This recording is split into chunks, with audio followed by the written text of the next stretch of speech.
Welcome to Golden Audiobooks. Be sure to subscribe and let us know in the comments where you're watching from and what book you'd like to hear next. Your feedback means a lot for us. Richard Marsh, The Beetle, narrated by Andrew Hint. Book 3, In Pursuit.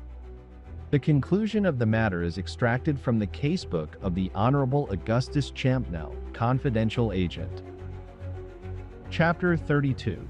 A New Client.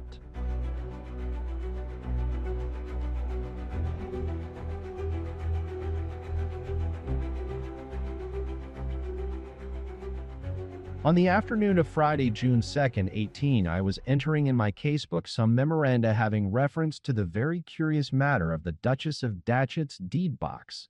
It was about 2 o'clock. Andrews came in and laid a card upon my desk. On it was inscribed, Mr. Paul Lessingham. Show Mr. Lessingham in. Andrews showed him in. I was, of course, familiar with Mr. Lessingham's appearance, but it was the first time I had had with him any personal communication. He held out his hand to me. "You are Mr. Champnell?" "I am." "I believe that I have not had the honor of meeting you before, Mr. Champnell, but with your father, the Earl of Glenlivet, I have the pleasure of some acquaintance." I bowed. He looked at me fixedly as if he were trying to make out what sort of man I was. "You are very young, Mr. Champnell. I have been told that an eminent offender in that respect once asserted that youth is not of necessity a crime. And you have chosen a singular profession, one in which one hardly looks for juvenility. You yourself, Mr. Lessingham, are not old. In a statesman one expects gray hairs. I trust that I am sufficiently ancient to be able to do you service." He smiled. "I think it possible. I have heard of you more than once, Mr. Champnell, always to your advantage. My friend Sir John Seymour was telling me only the other day that you have recently conducted for him some business of a very delicate nature with much skill and tact, and he warmly advised me if ever I found myself in a predicament to come to you. I find myself in a predicament now." Again I bowed. "A predicament, I fancy, of an altogether unparalleled sort. I take it that anything I may say to you will be as though it were said to a father confessor." "You may rest assured of that." "Good. Then to make the matter clear to you, I must begin by telling you a story, if I may trespass on your patience to that extent. I will endeavor not to be more verbose than the occasion requires." I offered him a chair, placing it in such a position that the light from the window would have shone full upon his face. With the calmest possible air, as if unconscious of my design, he carried the chair to the other side of my desk, twisting it right round before he sat on it, so that now the light was at his back and on my face. Crossing his legs, clasping his hands about his knee, he sat in silence for some moments, as if turning something over in his mind. He glanced round the room. "I suppose, Mr. Champnell, that some singular tales have been told in here." "Some very singular tales indeed." "I am never appalled by singularity. It is my normal atmosphere. And yet I should be disposed to wager that you have never listened to so strange a story as that which I am about to tell you now. So astonishing, indeed, is the chapter in my life which I am about to open out to you, that I have more than once had to take myself to task, and fit the incidents together with mathematical accuracy in order to assure myself of its perfect truth." He paused. There was about his demeanor that suggestion of reluctance which I not uncommonly discover in individuals who are about to take the skeletons from their cupboards and parade them before my eyes. His next remark seemed to point to the fact that he perceived what was passing through my thoughts. My position is not rendered easier by the circumstance that I am not of a communicative nature. I am not in sympathy with the spirit of the age which craves for personal advertisement. I hold that the private life even of a public man should be held inviolate. I resent, with peculiar bitterness, the attempts of prying eyes to peer into matters which, as it seems to me, concern myself alone. You must therefore bear with me, Mr. Champnell, if I seem awkward in disclosing to you certain incidents in my career which I had hoped would continue locked in the secret depository of my own bosom, at any rate till I was carried to the grave. I am sure you will suffer me to stand excused if I frankly admit that it is only an irresistible chain of incidents which has constrained me to make of you a confidant. My experience tells me, Mr. Lessingham, that no one ever does come to me until they are compelled. In that respect, I am regarded as something worse even than a medical man. A wintry smile flitted across his features. It was clear that he regarded me as a good deal worse than a medical man. Presently, he began to tell me one of the most remarkable tales which even I had heard. As he proceeded, I understood how strong and how natural had been his desire for reticence. On the mere score of credibility, he must have greatly preferred to have kept his own counsel. For my part, I own, unreservedly, that I should have deemed the tale incredible had it been told me by Tom, Dick, or Harry, instead of by Paul Lessingham. Chapter 33. What Came of Looking Through a Lattice. He began in accents which halted not a little. By degrees his voice grew firmer. Words came from him with greater fluency. I am not yet 40. So when I tell you that 20 years ago I was a mere youth, I am stating what is a sufficiently obvious truth. It is 20 years ago since the events of which I am going to speak transpired. I lost both my parents when I was quite a lad, and by their death I was left in a position in which I was to an unusual extent in one so young, my own master. I was ever of a rambling turn of mind, and when, at the mature age of 18, I left school, I decided that I should learn more from travel than from sojourn at a university. So, since there was no one to say me nay, instead of going either to Oxford or Cambridge, I went abroad. After a few months, I found myself in Egypt. I was down with fever at Shepherd's Hotel in Cairo. I had caught it by drinking polluted water during an excursion with some Bedouins to Palmyra. When the fever had left me, I went out one night into the town in search of amusement. I went, unaccompanied, into the native quarter, not a wise thing to do, especially at night, but at 18 one is not always wise, and I was weary of the monotony of the sick-room and eager for something which had in it a spice of adventure. I found myself in a street which I have reason to believe is no longer existing. It had a French name, and was called the Rue des Robagas. I saw the name on the corner as I turned into it, and it has left an impress on the tablets of my memory which is never likely to be obliterated. It was a narrow street, and of course, a dirty one, ill-lit, and, apparently at the moment of my appearance, deserted. I had gone perhaps halfway down its tortuous length, blundering more than once into the kennel, wondering what fantastic whim had brought me into such unsavory quarters, and what would happen to me if, as seemed extremely possible, I lost my way. On a sudden, my ears were saluted by sounds which proceeded from a house which I was passing, sounds of music and of singing. I paused. I stood a while to listen. There was an open window on my right which was screened by latticed blinds. From the room which was behind these blinds the sounds were coming. Someone was singing, accompanied by an instrument resembling a guitar, singing uncommonly well. Mr. Lessingham stopped. A stream of recollection seemed to come flooding over him. A dreamy look came into his eyes.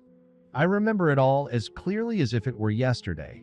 How it all comes back, the dirty street, the evil smells, the imperfect light, the girl's voice filling all at once the air. It was a girl's voice, full and round and sweet, an organ seldom met with, especially in such a place as that. She sang a little chansonette, which just then half Europe was humming. It occurred in an opera which they were acting at one of the boulevard theaters, Lattice Voyageuse. The effect, coming so unexpectedly, was startling. I stood and heard her to an end. Inspired by I know not what impulse of curiosity, when the song was finished, I moved one of the lattice blinds a little aside, so as to enable me to get a glimpse of the singer. I found myself looking into what seemed to be a sort of cafe, one of those places which are found all over the continent in which women sing in order to attract custom. There was a low platform at one end of the room, and on it were seated 3 women. One of them had evidently just been accompanying her own song. She still had an instrument of music in her hands and was striking a few idle notes. The other 2 had been acting as audience. They were attired in the fantastic apparel which the women who are found in such places generally wear. An old woman was sitting knitting in a corner, whom I took to be the inevitable patron. With the exception of these four, the place was empty. They must have heard me touch the lattice or seen it moving, for no sooner did I glance within than the 3 pairs of eyes on the platform were raised and fixed on mine. The old woman in the corner alone showed no consciousness of my neighborhood. We eyed one another in silence for a second or two. Then the girl with the harp, the instrument she was manipulating proved to be fashioned more like a harp than a guitar, called out to me, "Entrez, monsieur. Soyez le bienvenu." I was a little tired, rather curious as to whereabouts I was. The place struck me, even at that first momentary glimpse, as hardly in the ordinary line of that kind of thing, and not unwilling to listen to a repetition of the former song or to another sung by the same singer.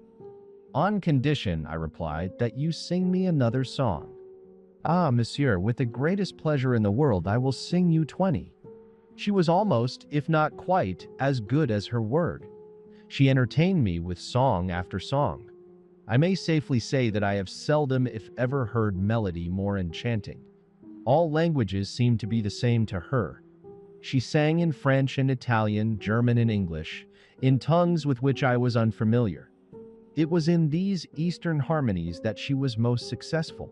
They were indescribably weird and thrilling, and she delivered them with a verve and sweetness which was amazing. I sat at one of the little tables with which the room was dotted, listening entranced. Time passed more rapidly than I supposed. While she sang, I sipped the liquor with which the old woman had supplied me. So enthralled was I by the display of the girl's astonishing gifts that I did not notice what it was I was drinking. Looking back, I can only surmise that it was some poisonous concoction of the creature's own. That one small glass had on me the strangest effect. I was still weak from the fever which I had only just succeeded in shaking off, and that, no doubt, had something to do with the result. But as I continued to sit, I was conscious that I was sinking into a lethargic condition, against which I was incapable of struggling. After a while, the original performer ceased her efforts, and her companions taking her place, she came and joined me at the little table. Looking at my watch, I was surprised to perceive the lateness of the hour. I rose to leave. She caught me by the wrist. "Do not go," she said. She spoke English of a sort, and with the queerest accent. "All is well with you. Rest a while. You will smile. I should smile perhaps were I the listener instead of you, but it is the simple truth that her touch had on me what I can only describe as a magnetic influence. As her fingers closed upon my wrist, I felt as powerless in her grasp as if she held me with bands of steel. What seemed an invitation was virtually a command. I had to stay whether I would or wouldn't. She called for more liquor, and at what again was really her command, I drank of it. I do not think that after she touched my wrist I uttered a word. She did all the talking, and while she talked she kept her eyes fixed on my face. Those eyes of hers, they were a devil's. I can positively affirm that they had on me a diabolical effect. They robbed me of my consciousness, of my power of volition, of my capacity to think. They made me as wax in her hands. My last recollection of that fatal night is of her sitting in front of me, bending over the table, stroking my wrist with her extended fingers, staring at me with her awful eyes. After that, a curtain seems to descend. There comes a period of oblivion. Mr. Lessingham ceased. His manner was calm and self-contained enough, but in spite of that I could see that the mere recollection of the things which he told me moved his nature to its foundations. There was eloquence in the drawn lines about his mouth, and in the strained expression of his eyes. So far his tale was sufficiently commonplace. Places such as the one which he described abound in the Cairo of today, and many are the Englishmen who have entered them to their exceeding bitter cost. With that keen intuition which has done him yeoman service in the political arena, Mr. Lessingham at once perceived the direction my thoughts were taking. "You have heard this tale before?" "No doubt, and often. The traps are many, and the fools and the unwary are not a few. The singularity of my experience is still to come. You must forgive me if I seem to stumble in the telling. I am anxious to present my case as baldly and with as little appearance of exaggeration as possible. I say with as little appearance, for some appearance of exaggeration I fear is unavoidable.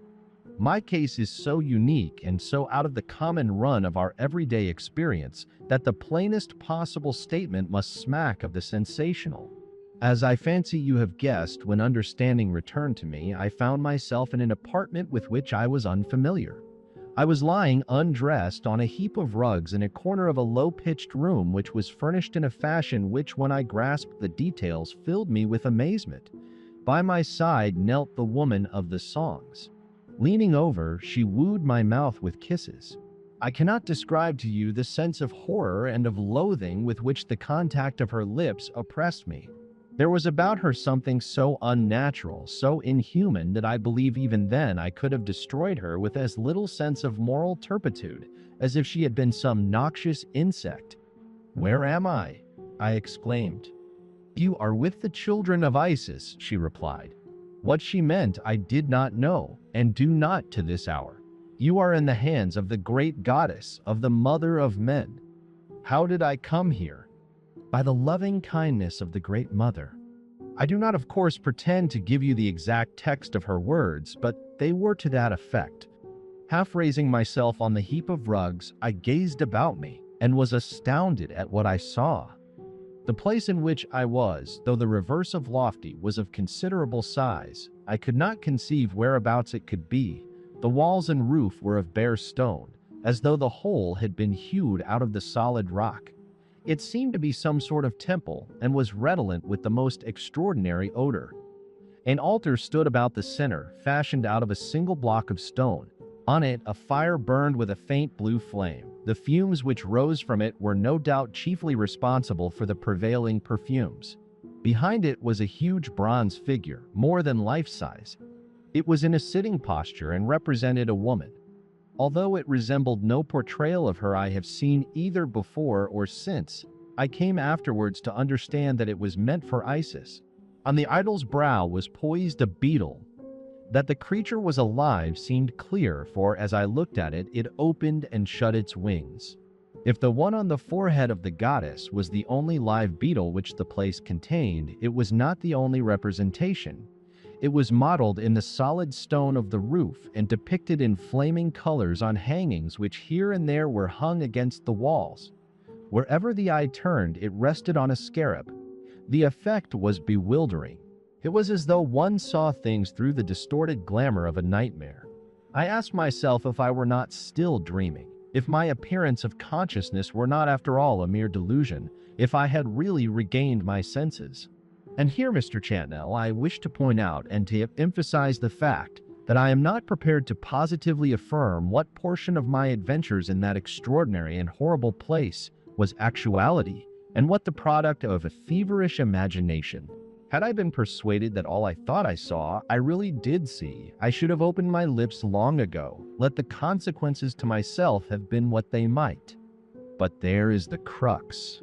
The happenings were of such an incredible character and my condition was such an abnormal one. I was never really myself from the first moment to the last, that I have hesitated, and still do hesitate, to assert where precisely fiction ended and fact began.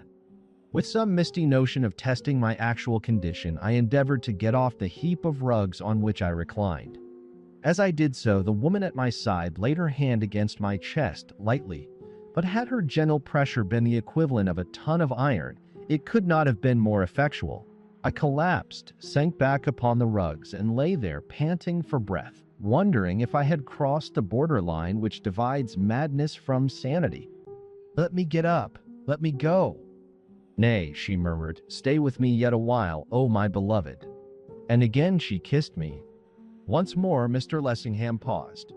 An involuntary shudder went all over him. In spite of the evidently great effort which he was making to retain his self-control, his features were contorted by an anguished spasm. For some seconds he seemed at a loss to find words to enable him to continue. When he did go on, his voice was harsh and strained. "I altogether incapable of even hinting to you the nauseous nature of that woman's kisses. They filled me with an indescribable repulsion. I looked back at them with a feeling of physical, mental, and moral horror across an interval of 20 years. The most dreadful part of it was that I was wholly incapable of offering even the faintest resistance to her caresses. I lay there like a log. She did with me as she would, and in dumb agony I endured. He took his handkerchief from his pocket and, although the day was cool, with it he wiped the perspiration from his brow. To dwell in detail on what occurred during my involuntary sojourn in that fearful place is beyond my power. I cannot even venture to attempt it. The attempt, were it made, would be futile, and to me painful beyond measure. I seem to have seen all that happened as in a glass darkly, with about it all an element of unreality. As I have already remarked, the things which revealed themselves dimly to my perception seemed too bizarre, too hideous to be true. It was only afterwards, when I was in a position to compare dates, that I was enabled to determine what had been the length of my imprisonment. It appears that I was in that horrible den more than 2 months, 2 unspeakable months. And the whole time there were comings and goings, a phantasmagoric array of eerie figures continually passed to and fro before my hazy eyes. What I judged to have been religious services took place, in which the altar, the bronze image, and the beetle on its brow figure largely. Not only were they conducted with a bewildering confusion of mysterious rites, but if my memory is in the least degree trustworthy, they were orgies of nameless horrors. I seem to have seen things take place at them, at the mere thought of which the brain reels and trembles. Indeed, it is in connection with the cult of the obscene deity to whom these wretched creatures paid their scandalous vows that my most awful memories seem to have been associated. It may have been, I hope it was, a mirage born of my half-delirious state, but it seemed to me that they offered human sacrifices. When Mr. Lessingham said this, I pricked up my ears. For reasons of my own, which will immediately transpire, I had been wondering if he would make any reference to a human sacrifice. He noted my display of interest, but misapprehended the cause. I see you start, I do not wonder. But I repeat that unless I was the victim of some extraordinary species of double sight, in which case the whole business would resolve itself into the fabric of a dream, and I should indeed thank God. I saw, on more than one occasion, a human sacrifice offered on that stone altar, presumably to the grim image which looked down on it. And unless I err, in each case the sacrificial object was a woman, stripped to the skin, as white as you or I, and before they burned her they subjected her to every variety of outrage of which even the minds of demons could conceive. More than once since then I have seemed to hear the shrieks of the victims ringing through the air, mingled with the triumphant cries of her frenzied murderers and the music of their harps. It was the cumulative horrors of such a scene which gave me the strength, or the courage, or the madness, I know not which it was, to burst the bonds which bound me, and which, even in the bursting, made of me, even to this hour, a haunted man. There had been a sacrifice, unless, as I have repeatedly observed, the whole was nothing but a dream. A woman, a young and lovely Englishwoman, if I could believe the evidence of my own eyes, had been outraged and burnt alive, while I lay there helpless, looking on. The business was concluded. The ashes of the victim had been consumed by the participants. The worshippers had departed. I was left alone with the woman of the songs, who apparently acted as the guardian of that worse-than slaughterhouse.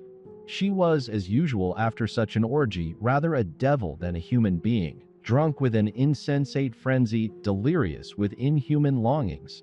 As she approached to offer to me her loathed caresses, I was on a sudden conscious of something which I had not felt before when in her company.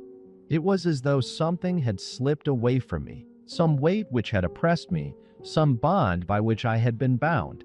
I was aroused all at once to a sense of freedom, to a knowledge that the blood which coursed through my veins was after all my own, that I was master of my own honor. I can only suppose that through all those weeks she had kept me there in a state of mesmeric stupor, that, taking advantage of the weakness which the fever had left behind, by the exercise of her diabolical arts, she had not allowed me to pass out of a condition of hypnotic trance. Now, for some reason, the cord was loosed. possibly her absorption in her religious duties had caused her to forget to tighten it. Anyhow, as she approached me, she approached a man, and one who for the first time for many a day was his own man. She herself seemed wholly unconscious of anything of the kind. As she drew nearer to me and nearer, she appeared to be entirely oblivious of the fact that I was anything but the fibrous, emasculated creature which, up to that moment, she had made of me. But she knew it when she touched me, when she stooped to press her lips to mine. At that instant, the accumulating rage which had been smoldering in my breast through all those leaden, torturing hours sprang into flame. Leaping off my couch of rugs, I flung my hands about her throat, and then she knew I was awake. Then she strove to tighten the cord which she had suffered to become unduly loose. Her baleful eyes were fixed on mine.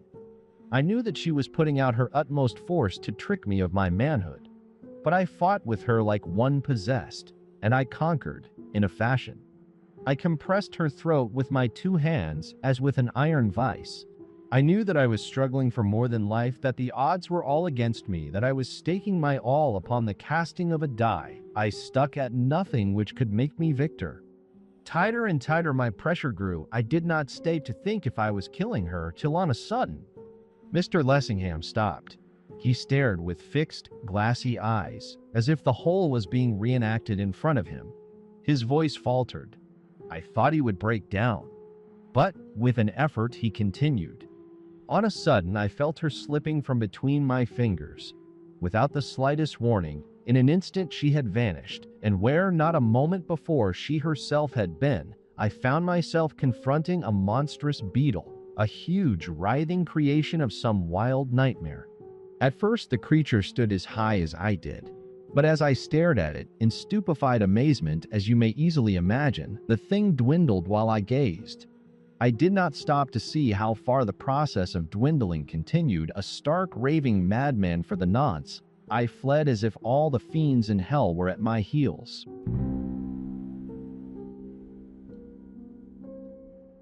Chapter 34. After 20 years. How I reached the open air I cannot tell you. I do not know. I have a confused recollection of rushing through vaulted passages, through endless corridors, of trampling over people who tried to arrest my passage, and the rest is blank. When I again came to myself, I was lying in the house of an American missionary named Clements. I had been found at early dawn, stark naked, in a Cairo street and picked up for dead. Judging from appearances, I must have wandered for miles, all through the night. Whence I had come, or whither I was going, none could tell. I could not tell myself. For weeks I hovered between life and death. The kindness of Mr. and Mrs. Clements was not to be measured by words. I was brought to their house a penniless, helpless, battered stranger, and they gave me all they had to offer without money and without price, with no expectation of an earthly reward. Let no one pretend that there is no Christian charity under the sun. The debt I owed that man and woman I was never able to repay. Before I was properly myself again, and in a position to offer some adequate testimony of the gratitude I felt, Mrs. Clements was dead, drowned during an excursion on the Nile, and her husband had departed on a missionary expedition into Central Africa, from which he never returned. Although, in a measure, my physical health returned, 4 months after I had left the roof of my hospitable hosts, I was in a state of semi-imbecility. I suffered from a species of aphasia. For days together I was speechless and could remember nothing, not even my own name. And when that stage had passed and I began to move more freely among my fellows, for years I was but a wreck of my former self. I was visited at all hours of the day and night by frightful, I know not whether to call them visions. They were real enough to me, but since they were visible to no one but myself, perhaps that is the word which best describes them. Their presence invariably plunged me into a state of abject terror, against which I was unable to even make a show of fighting. To such an extent did they embitter my existence, that I voluntarily placed myself under the treatment of an expert in mental pathology. For a considerable period of time I was under his constant supervision, but the visitations were as inexplicable to him as they were to me. By degrees, however, they became rarer and rarer, until at last I flattered myself that I had once more become as other men. After an interval, to make sure, I devoted myself to politics. Thenceforward, I have lived, as they phrase it, in the public eye. Private life, in any peculiar sense of the term, I have had none. Mr. Lessingham ceased. His tale was not uninteresting, and, to say the least of it, was curious. But I still was at a loss to understand what it had to do with me, or what was the purport of his presence in my room. Since he remained silent, as if the matter, so far as he was concerned, was at an end, I told him so. I presume, Mr. Lessingham, that all this is but a prelude to the play. At present, I do not see where it is that I come in. Still, for some seconds, he was silent. When he spoke, his voice was grave and somber, as if he were burdened by a weight of woe. Unfortunately, as you put it, all this has been but a prelude to the play.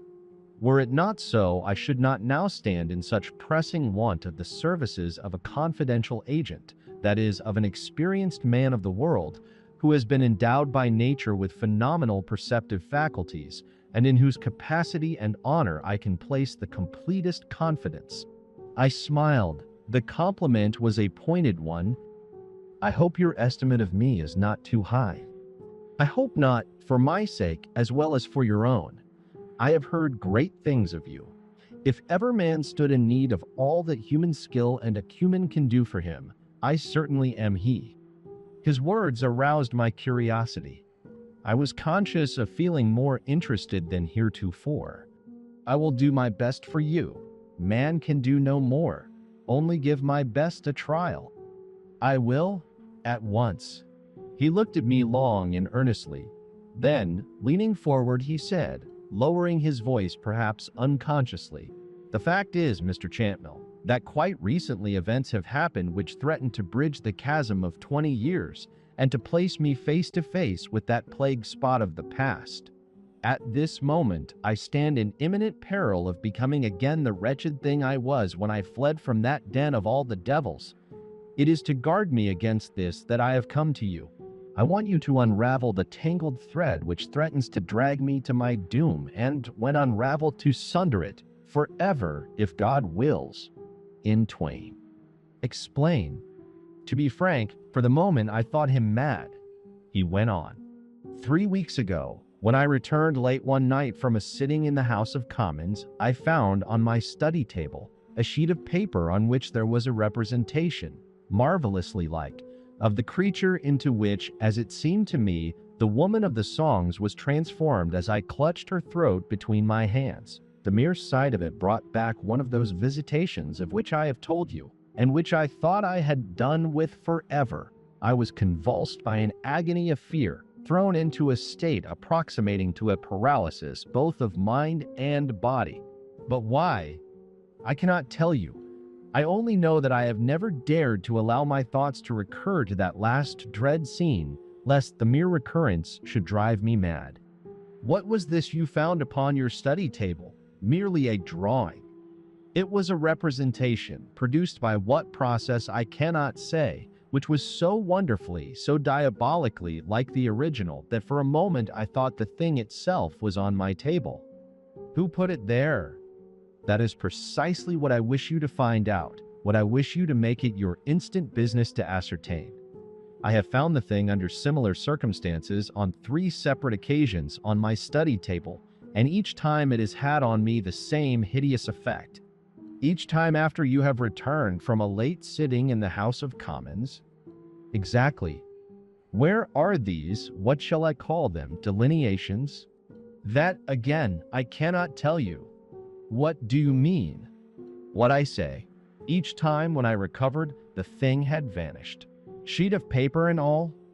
Apparently, though on that point I could not be positive. You will understand that my study table is apt to be littered with sheets of paper, and I could not absolutely determine that the thing had not stared at me from one of those. The delineation itself, to use your word, certainly had vanished. I began to suspect that this was a case rather for a doctor than for a man of my profession, and hinted as much. Don't you think it is possible, Mr. Lessingham, that you have been overworking yourself, that you have been driving your brain too hard, and that you have been the victim of an optical delusion? I thought so myself. I may say that I almost hope so. But wait till I have finished. You will find that there is no loophole in that direction. He appeared to be recalling events in their due order. His manner was studiously cold, as if he were endeavoring, despite the strangeness of his story, to impress me with the literal accuracy of each syllable he uttered.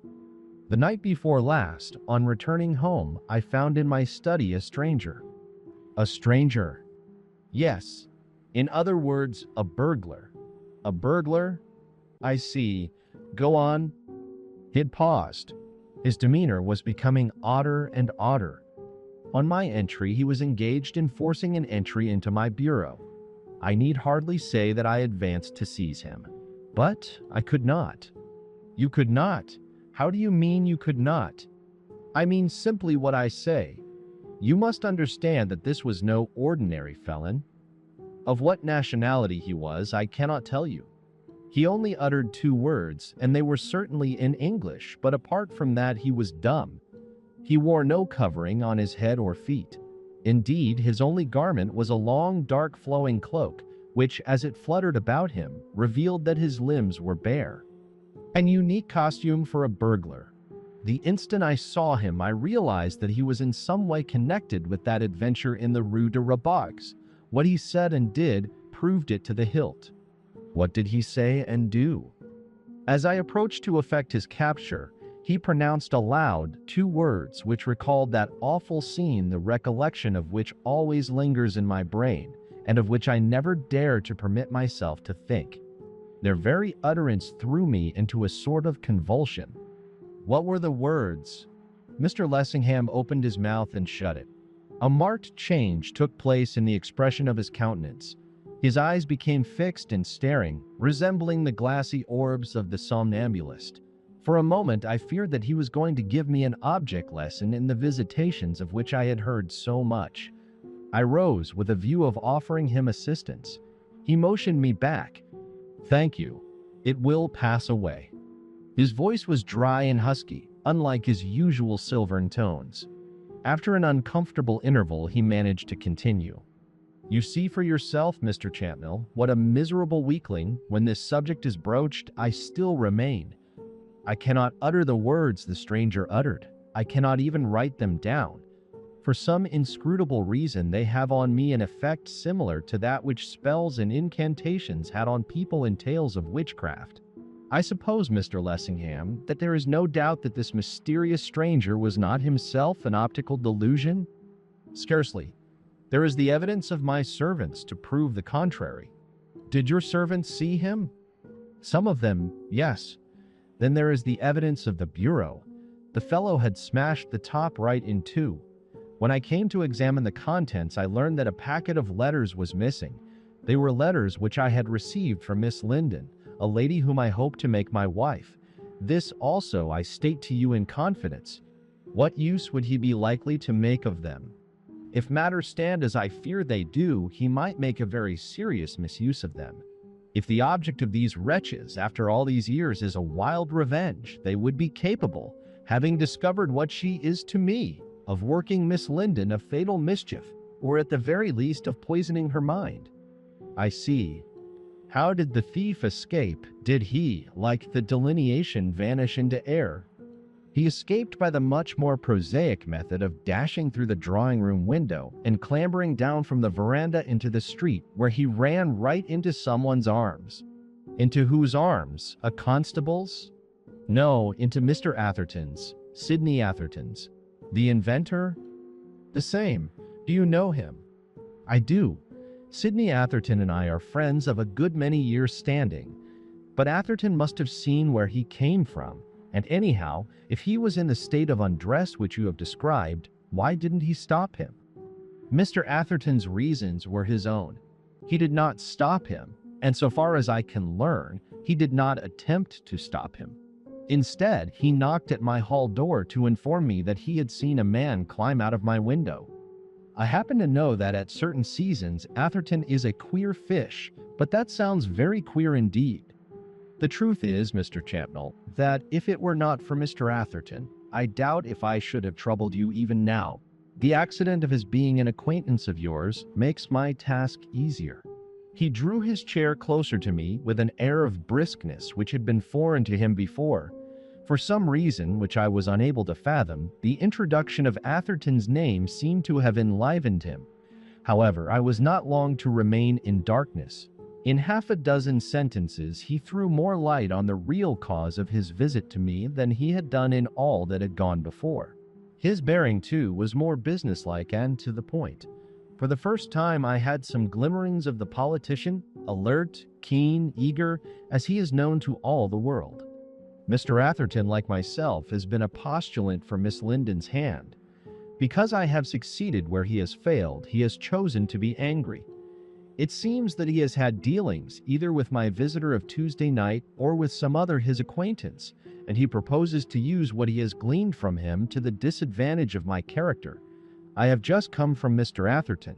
From hints he dropped, I conclude that probably during the last few hours, he has had an interview with someone who was connected in some way with that lurid patch in my career, that this person made so-called revelations which were nothing but a series of monstrous lies, and these so-called revelations Mr. Atherton has threatened in so many words to place before Miss Linden.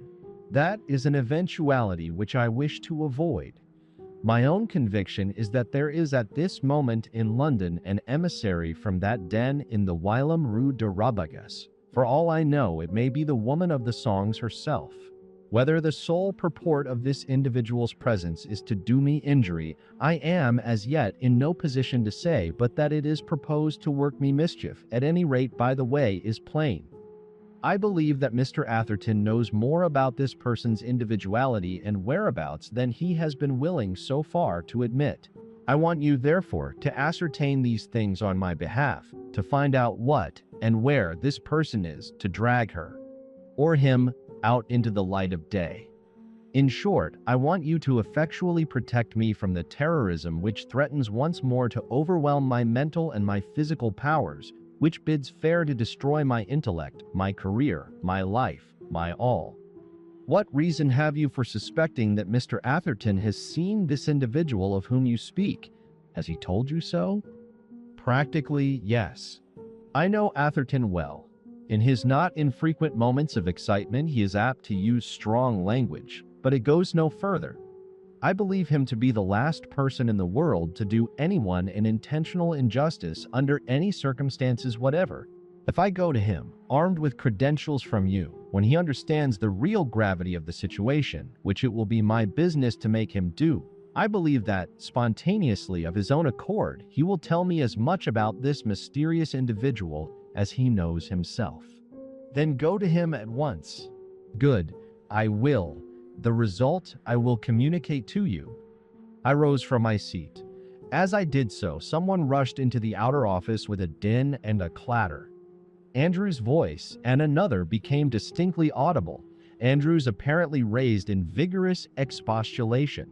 Raised seemingly in vain, for presently the door of my own particular sanctum was thrown open with a crash, and Mr. Sidney Atherton himself came dashing in, evidently conspicuously under the influence of one of those not infrequent moments of excitement of which I had just been speaking. Chapter 35. A Bringer of Tidings. Atherton did not wait to see who might or might not be present, but without even pausing to take breath, he broke into full cry on the instant, as is occasionally his wont. "Champnell, thank goodness I've found you in. I want you, at once. Don't stop to talk, but stick your hat on and put your best foot forward. I'll tell you all about it in the cab." I endeavored to call his attention to Mr. Lessingham's presence, but without success. "My dear fellow..." When I had got as far as that, he cut me short. "Don't dear fellow me. None of your jabber. And none of your excuses either. I don't care if you've got an engagement with the Queen, you'll have to chuck it. Where's that dashed hat of yours, or are you going without it? Don't I tell you that every second cut to waste may mean the difference between life and death? Do you want me to drag you down to the cab by the hair of your head? I will try not to constrain you to quite so drastic a resource. and I was coming to you at once in any case. I only want to call your attention to the fact that I am not alone. Here is Mr. Lessingham." In his harum-scarum haste, Mr. Lessingham had gone unnoticed. Now that his observation was particularly directed to him, Atherton started, turned, and glared at my latest client in a fashion which was scarcely flattering. "Oh, it's you, is it? What the deuce are you doing here?" Before Lessingham could reply to this most unceremonious query, Atherton, rushing forward, gripped him by the arm. "Have you seen her?" Lessingham, not unnaturally nonplussed by the other's curious conduct, stared at him in unmistakable amazement. "Have I seen whom?" "Marjorie Linden." "Marjorie Linden?" Lessingham paused. He was evidently asking himself what the inquiry meant. "I have not seen Miss Linden since last night. Why do you ask?" "Then heaven help us. As I'm a living man, I believe he, she, or it has got her." His words were incomprehensible enough to stand in copious need of explanation, as Mr. Lessingham plainly thought. "What is it that you mean, sir?" "What I say. I believe that Oriental friend of yours has got her in her clutches. If it is a her, goodness alone knows what the infernal conjurer's real sex may be." "Atherton, explain yourself." On a sudden, Lessingham's tones rang out like a trumpet call. "If damage comes to her, I shall be fit to cut my throat, and yours." Mr. Lessingham's next proceeding surprised me. I imagine it surprised Atherton still more. Springing at Sidney like a tiger, he caught him by the throat. You hound! Of what wretched folly have you been guilty? If so much as a hair of her head is injured, you shall repay it me 10,000-fold. You mischief-making, intermeddling, jealous fool!"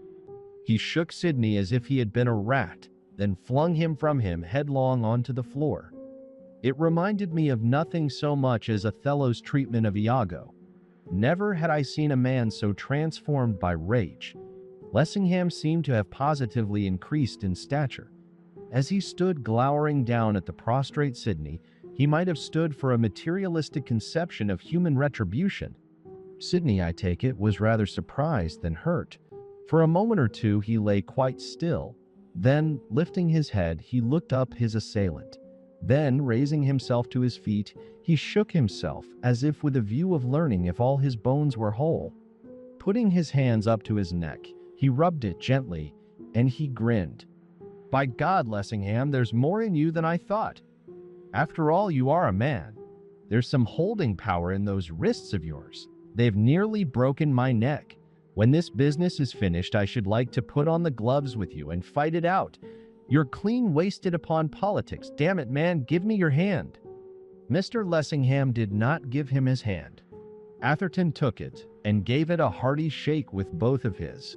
If the first paroxysm of his passion had passed, Lessingham was still sufficiently stern. "Be so good as not to trifle, Mr. Atherton. If what you say is correct, and the wretch to whom you allude really has Miss Linden at her mercy, then the woman I love, and whom you also pretend to love, stands in imminent peril not only of a ghastly death, but of what is infinitely worse than death." "The deuce she does." Atherton wheeled round towards me. "Champnell, haven't you got that dashed hat of yours yet? Don't stand there like a tailor's dummy, keeping me on tenterhooks. Move yourself. I'll tell you all about it in the cab. And Lessingham, if you'll come with us, I'll tell you too." Chapter 36. What the tidings were. 3 in a hansom cab is not, under all circumstances, the most comfortable method of conveyance. When one of the trio happens to be Sidney Atherton in one of his moments of excitement, it is distinctly the opposite, as on that occasion Mr. Lessingham and I both quickly found.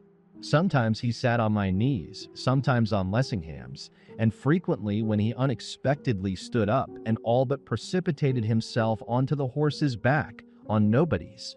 In the eagerness of his gesticulations, first he knocked off my hat, then he knocked off Lessingham's, then his own, then all three together. Once, his own hat rolling into the mud, he sprang into the road, without previously going through the empty form of advising the driver of his intention to pick it up. When he turned to speak to Lessingham, he thrust his elbow into my eye, and when he turned to speak to me, he thrust it into Lessingham's. Never for one solitary instant was he at rest or either of us at ease. The wonder is that the gymnastics in which he incessantly indulged did not sufficiently attract public notice to induce a policeman to put at least a momentary period to our progress. Had speed not been of primary importance, I should have insisted on the transference of the expedition to the somewhat wider limits of a four-wheeler.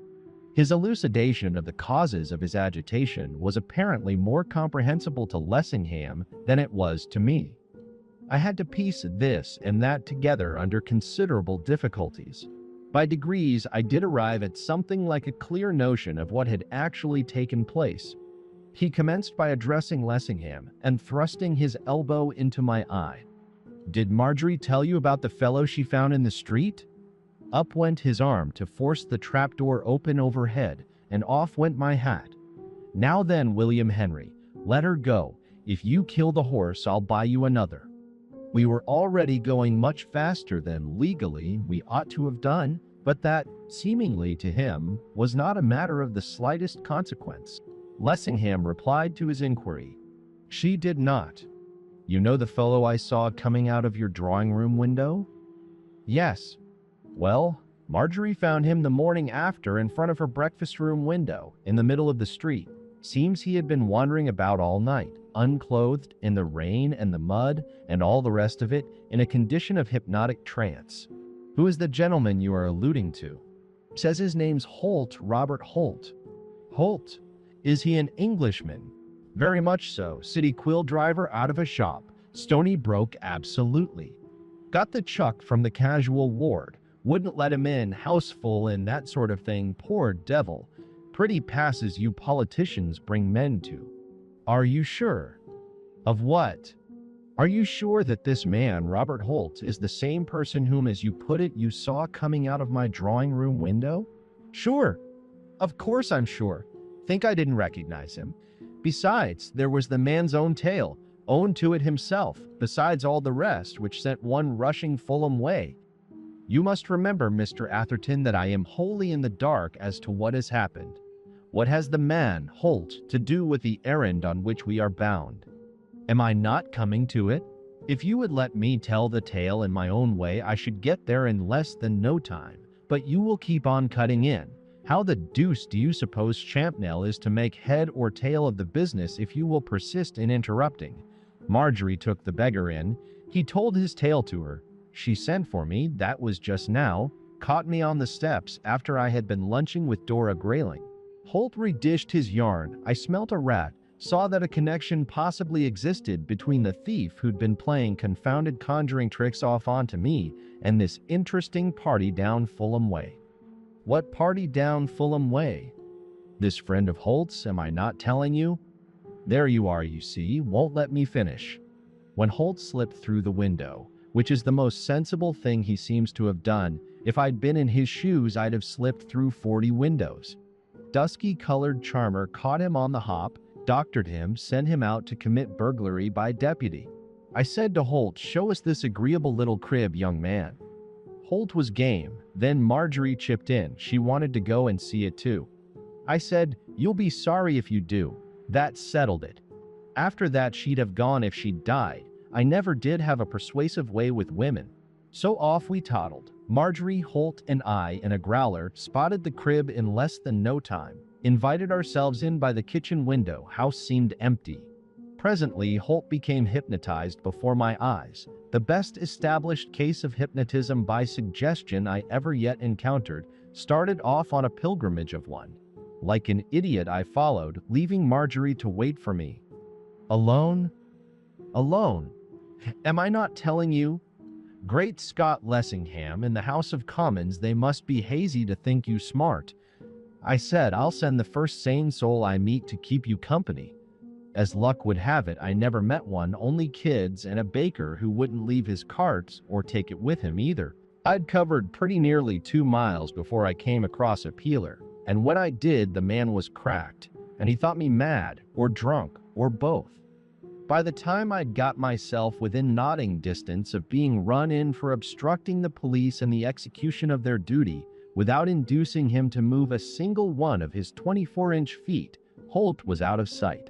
So since all my pains in his direction were clean thrown away, there was nothing left for me but to scurry back to Marjorie. So I scurried and I found the house empty, no one there, and Marjorie gone. But I don't quite follow. Atherton impetuously declined to allow Mr. Lessingham to conclude. Of course you don't quite follow, and you'll follow still less if you will keep getting in front. I went upstairs and downstairs, inside and out, shouted myself hoarse as a crow. Nothing was to be seen of Marjorie, or heard, until as I was coming down the stairs for about the 55th time, I stepped on something hard which was lying in the passage. I picked it up. It was a ring. This ring. Its shape is not just what it was. I'm not as light as Gossamer, especially when I come jumping downstairs 6 at a time, but what's left of it is here. Sidney held something in front of him. Mr. Lessingham wriggled to one side to enable him to see. Then he made a snatch at it. It's mine. Sidney dodged it out of his reach. What do you mean it's yours? It's the ring I gave Marjorie for an engagement ring. Give it me, you hound, unless you wish me to do you violence in the cab. With complete disregard of the limitations of space or of my comfort, Lessingham thrust him vigorously aside.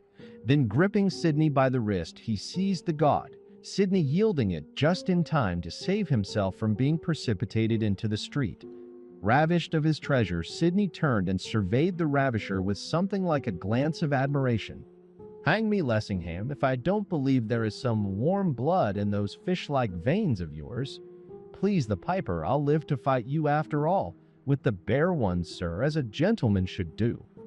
Lessingham seemed to pay no attention to him whatever. He was surveying the ring, which Sidney had trampled out of shape, with looks of the deepest concern. Marjorie's ring, the one I gave her.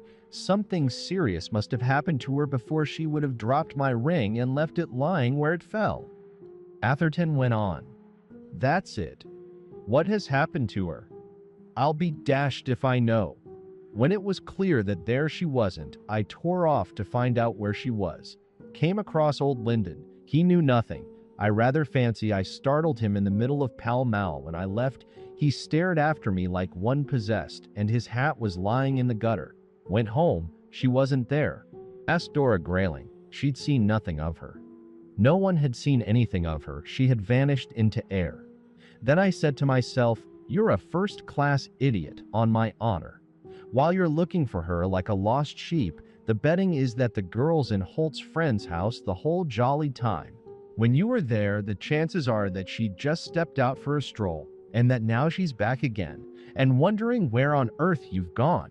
So I made up my mind that I'd fly back and see, because the idea of her standing on the front doorstep looking for me, while I was going off my nut looking for her, commended itself to what I call my sense of humor, and on my way it struck me that it would be the part of wisdom to pick up Champnell, because if there is a man who can be backed to find a needle in any amount of haystacks, it is the great Augustus. That horse has moved itself after all, because here we are. Now, cabman, don't go driving further on. You'll have to put a girdle round the earth if you do, because you'll have to reach this point again before you get your fare. This is the magician's house. Chapter 37. What was hidden under the floor?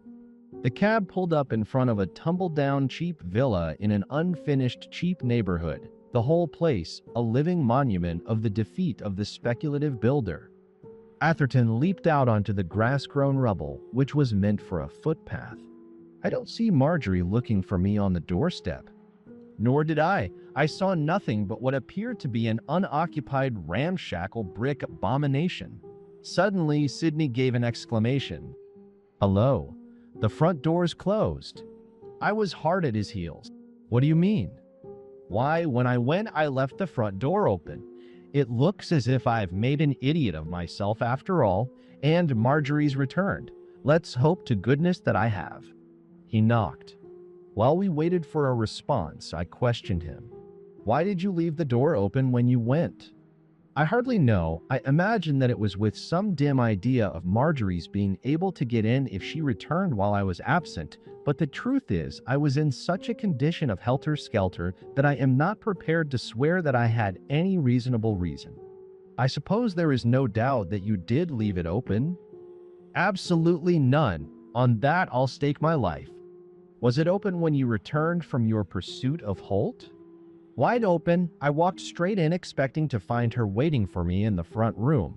I was struck all of a heap when I found she wasn't there. Were there any signs of a struggle? None. There were no signs of anything. Everything was just as I had left it, with the exception of the ring which I trod on in the passage and which Lessingham has. If Miss Linden has returned, it does not look as if she were in the house at present.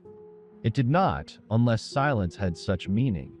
Atherton had knocked loudly 3 times without succeeding in attracting the slightest notice from within. It strikes me that this is another case of seeking admission through that hospitable window at the back. Atherton led the way to the rear. Lessingham and I followed.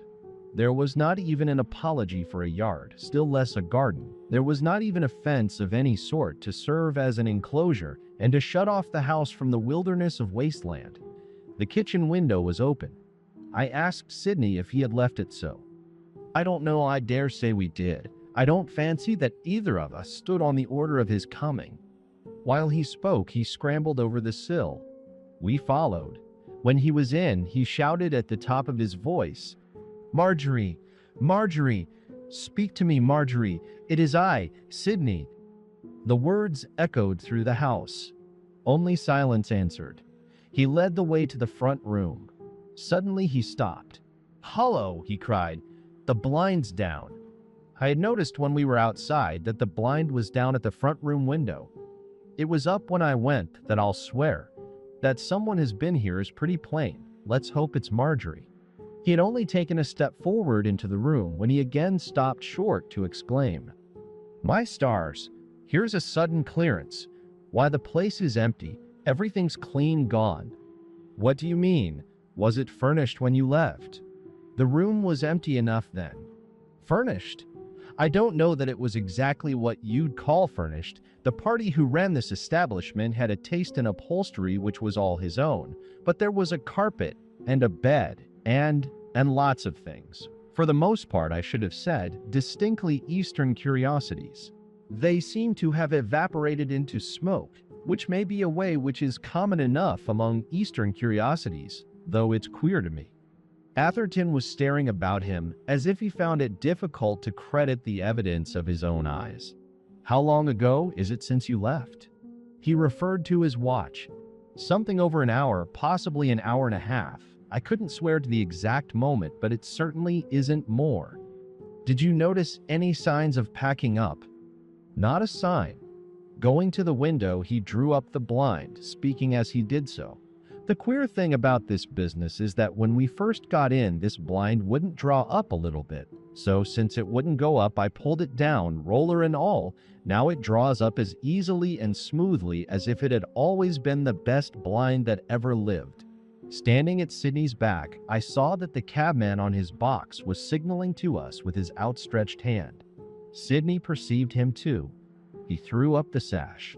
"What's the matter with you?" "Excuse me, sir, but who's the old gent?" "What old gent?" "Why, the old gent peeping through the window of the room upstairs." The words were hardly out of the driver's mouth when Sidney was through the door and flying up the staircase. I followed rather more soberly. His methods were a little too flighty for me. When I reached the landing, dashing out of the front room, he rushed into the one at the back, then through a door at the side. He came out shouting, "What's the idiot mean? With his old gent? I'd old gent him if I got him. There's not a creature about the place."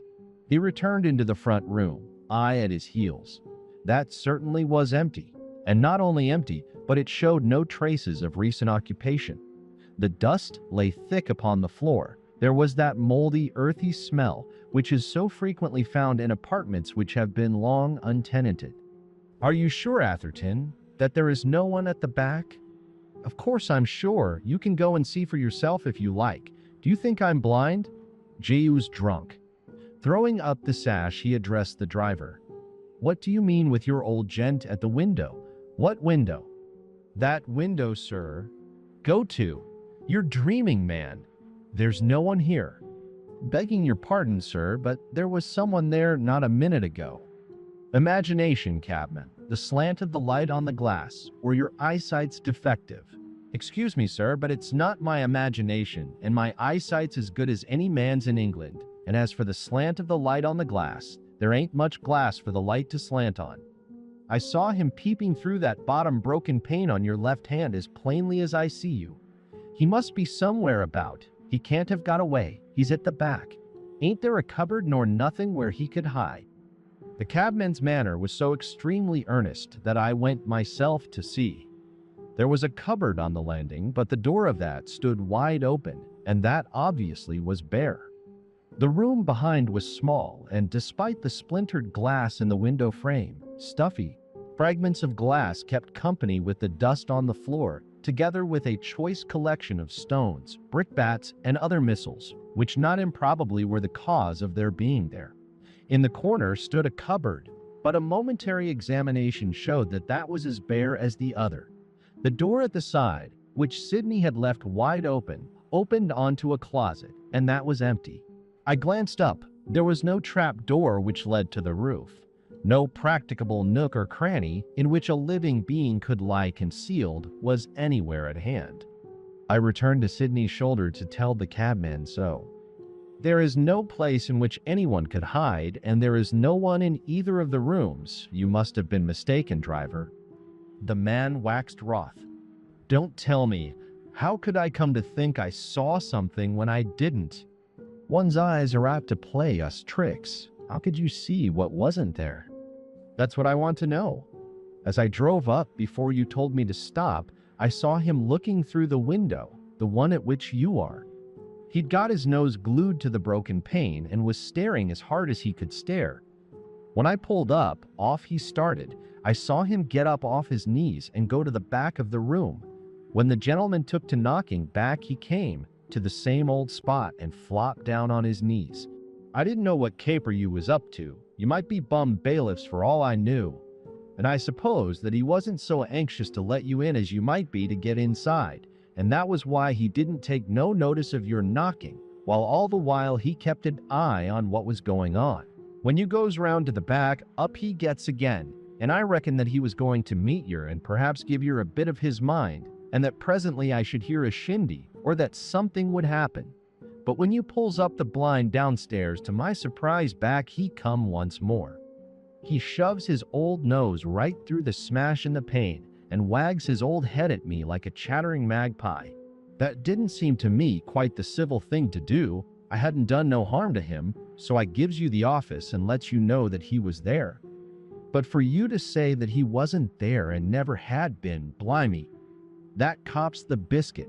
If he wasn't there, all I can say is I ain't here, and my oars ain't here, and my cab ain't neither, damn it. The house ain't here and nothing ain't."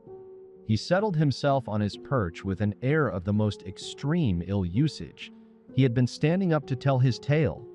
That the man was serious was unmistakable. As he himself suggested, what inducement could he have had to tell a lie like that? That he believed himself to have seen what he declared he saw was plain.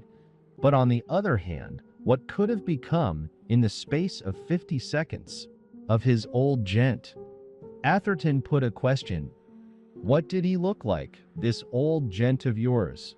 "Well, that I shouldn't hardly like to say. It wasn't much of his face I could see, only his face and his eyes, and they wasn't pretty. He kept a thing over his head all the time, as if he didn't want too much to be seen." "What sort of a thing?" "Why, one of them cloak sort of things, like them Arab blokes used to wear what used to be at Earl's Court exhibition, you know." This piece of information seemed to interest my companions more than anything he had said before. "A burnous, do you mean?" "How am I to know what the thing's called? I ain't up in foreign languages, 'tain't likely. All I know that them Arab blokes what was at Earl's Court used to walk about in them all over the place. Sometimes they wore them over their heads, and sometimes they didn't. In fact, if you'd asked me, instead of trying to make out as I seized double, or things what was only inside my own noddle or something or other, I should have said this here old gent what I've been telling you about was an Arab bloke. When he gets off his knees to sneak away from the window, I could see that he had his cloak thing, what was over his head, wrapped all round him. Mr. Lessingham turned to me, all quivering with excitement. I believe that what he says is true. Then where can this mysterious old gentleman have got to? Can you suggest an explanation? It is strange, to say the least of it, that the cabman should be the only person to see or hear anything of him. Some devil's trick has been played. I know it. I feel it. My instinct tells me so. I stared. In such a matter, one hardly expects a man of Paul Lessingham's stamp to talk of instinct. Atherton stared too. Then on a sudden he burst out, "By the Lord, I believe the apostle's right. The whole place reeks to me of hanky-panky. It did as soon as I put my nose inside. In matters of prestidigitation, Champnell, we Westerns are among the rudiments. We've everything to learn. Orientals leave us at the post. If their civilization's what we're pleased to call extinct, their conjuring, when you get to know it, is all alive. Oh." He moved towards the door. As he went, he slipped, or seemed to, all but stumbling onto his knees. Something tripped me up. What's this? He was stamping on the floor with his foot. "Here's a board loose. Come and lend me a hand, one of you fellows, to get it up. Who knows what mystery's beneath?" I went to his aid. As he said, a board in the floor was loose. His stepping on it unawares had caused his stumble. Together we prized it out of its place, Lessingham standing by and watching us the while. Having removed it, we peered into the cavity it disclosed. There was something there. "Why," cried Atherton, "it's a woman's clothing."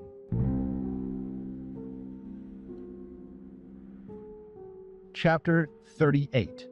The Rest of the Find. It was a woman's clothing, beyond a doubt, all thrown in anyhow, as if the person who had placed it there had been in a desperate hurry. An entire outfit was there. Shoes, stockings, body linen, corsets, and all, even to hat, gloves, and hairpins. These latter were mixed up with the rest of the garments in strange confusion. It seemed plain that whoever had worn those clothes had been stripped to the skin. Lessingham and Sidney stared at me in silence as I dragged them out and laid them on the floor. The dress was at the bottom. It was an alpaca of a pretty shade in blue, bedecked with lace and ribbons, as is the fashion of the hour, and lined with sea-green silk. It had perhaps been a charming confection once, and that a very recent one, but now it was all soiled and creased and torn and tumbled. The two spectators made a simultaneous pounce at it as I brought it to the light. "My God," cried Sidney, "it's Marjorie's. She was wearing it when I saw her last." "It's Marjorie's," gasped Lessingham. He was clutching at the ruined costume, staring at it like a man who has just received sentence of death. "She wore it when she was with me yesterday. I told her how it suited her and how pretty it was." There was silence. It was an eloquent find. It spoke for itself. The two men gazed at the heap of feminine glories. It might have been the most wonderful sight they ever had seen. Lessingham was the first to speak. His face had all at once grown gray and haggard. "What has happened to her?" I replied to his question with another. "Are you sure this is Miss Linden's dress?" "I am sure, and were proof needed, here it is." He had found the pocket and was turning out the contents. There was a purse which contained money and some visiting cards on which were her name and address, a small bunch of keys with her nameplate attached, a handkerchief with her initials in a corner. The question of ownership was placed beyond a doubt. "You see," said Lessingham, exhibiting the money which was in the purse, "it is not robbery which has been attempted. Here are 2 £10 notes and 1 for 5, besides gold and silver, over £30 in all." Atherton, who had been turning over the accumulation of rubbish between the joists, proclaimed another find. "Here are her rings and watch and a bracelet. No, it certainly does not look as if theft had been an object." Lessingham was glowering at him with knitted brows. "I have to thank you for this." Sidney was unwontedly meek. "You are hard on me, Lessingham, harder than I deserve. I had rather have thrown away my own life than have suffered misadventure to have come to her." Yours are idle words. Had you not meddled, this would not have happened. A fool works more mischief with his folly than of malice prepense. If hurt has befallen Marjorie Linden, you shall account for it to me with your life's blood." "Let it be so," said Sidney. "I am content. If hurt has come to Marjorie, God knows that I am willing enough that death should come to me." While they wrangled, I continued to search. A little to one side, under the flooring which was still intact, I saw something gleam. By stretching out my hand, I could just manage to reach it. It was a long plait of woman's hair. It had been cut off at the roots, so close to the head in one place that the scalp itself had been cut, so that the hair was clotted with blood. They were so occupied with each other that they took no notice of me. I had to call their attention to my discovery. "Gentlemen, I fear that I have here something which will distress you. Is not this Miss Linden's hair?" They recognized it on the instant. Lessingham, snatching it from my hands, pressed it to his lips. "This is mine. I shall at least have something." He spoke with a grimness which was a little startling. He held the silken tresses at arm's length. "This points to murder. Foul, cruel, causeless murder.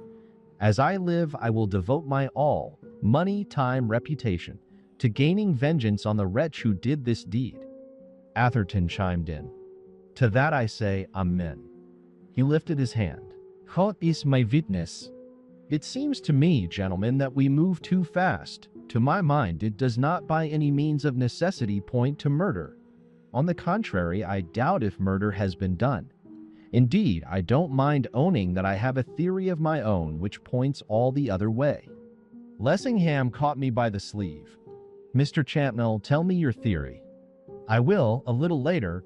Of course it may be altogether wrong, though I fancy it is not. I will explain my reasons when we come to talk of it. But at present, there are things which must be done." "I vote for tearing up every board in the house," cried Sidney, "and for pulling the whole infernal place to pieces. It's a conjurer's den. I shouldn't be surprised if Cabby's old gent is staring at us all the while from some peephole of his own." We examined the entire house methodically so far as we were able, inch by inch. Not another board proved loose. To lift those which were nailed down required tools, and those we were without. We sounded all the walls. With the exception of the party walls, they were the usual lath and plaster constructions, and showed no signs of having been tampered with. The ceilings were intact. If anything was concealed in them, it must have been there some time. The cement was old and dirty. We took the closet to pieces, examined the chimneys, peered into the kitchen oven and the copper. In short, we pried into everything which, with the limited means at our disposal, could be pried into without result. At the end, we found ourselves dusty, dirty, and discomfited. The cabman's old gent remained as much a mystery as ever, and no further trace had been discovered of Miss Linden. Atherton made no effort to disguise his chagrin. "Now what's to be done? There seems to be just nothing in the place at all, and yet that there is, and that it's the key to the whole confounded business, I should be disposed to swear. In that case, I would suggest that you should stay and look for it. The cabman can go and look for the requisite tools, or a workman to assist you if you like. For my part, it appears to me that evidence of another sort is for the moment of paramount importance, and I propose to commence my search for it by making a call at the house which is over the way." I had observed on our arrival that the road only contained two houses which were in anything like a finished state, that which we were in, and another some 50 or 60 yards further down, on the opposite side. It was to this I referred.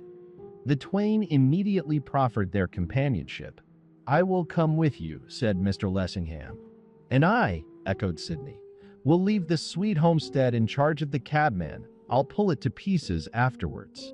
He went out and spoke to the driver. "Cabby, we're going to pay a visit to the little crib over there. You keep an eye on this one, and if you see a sign of anyone being about the place, living or dead or anyhow, you give me a yell. I shall be on the lookout, and I'll be with you before you can say Jack Robinson." "You bet I'll yell. I'll raise the hair right off you." The fellow grinned. "But I don't know if you gents are hiring me by the day. I want to change my horse. He ought to have been in his stable a couple of hours ago." Never mind your horse, let him rest a couple of hours extra tomorrow to make up for those he has lost today. I'll take care you don't lose anything by this little job, or your horse either. By the way, look here. This will be better than yelling." Taking a revolver out of his trousers pocket, he handed it up to the grinning driver. "If that old gent of yours does appear, you have a pop at him. I shall hear that easier than a yell. You can put a bullet through him if you like. I give you my word it won't be murder." "I don't care if it is," declared the cabman, handling the weapon like one who was familiar with arms of precision. "I used to fancy my revolver shooting when I was with the colors, and if I do get a chance, I'll put a shot through the old hunks, if only to prove to you that I'm no liar." Whether the man was in earnest or not, I could not tell, nor whether Atherton meant what he said in answer. "If you shoot him, I'll give you £50. "All right," the driver laughed. "I'll do my best to earn that 50. Chapter 39. Miss Louisa Coleman. That the house over the way was tenanted was plain to all the world. At least one occupant sat gazing through the window of the first-floor front room. An old woman in a cap, one of those large old-fashioned caps which our grandmothers used to wear, tied with strings under the chin. There was a bow window, and as she was seated in the bay, looking right in our direction, she could hardly have failed to see us as we advanced. Indeed, she continued to stare at us all the while with placid calmness.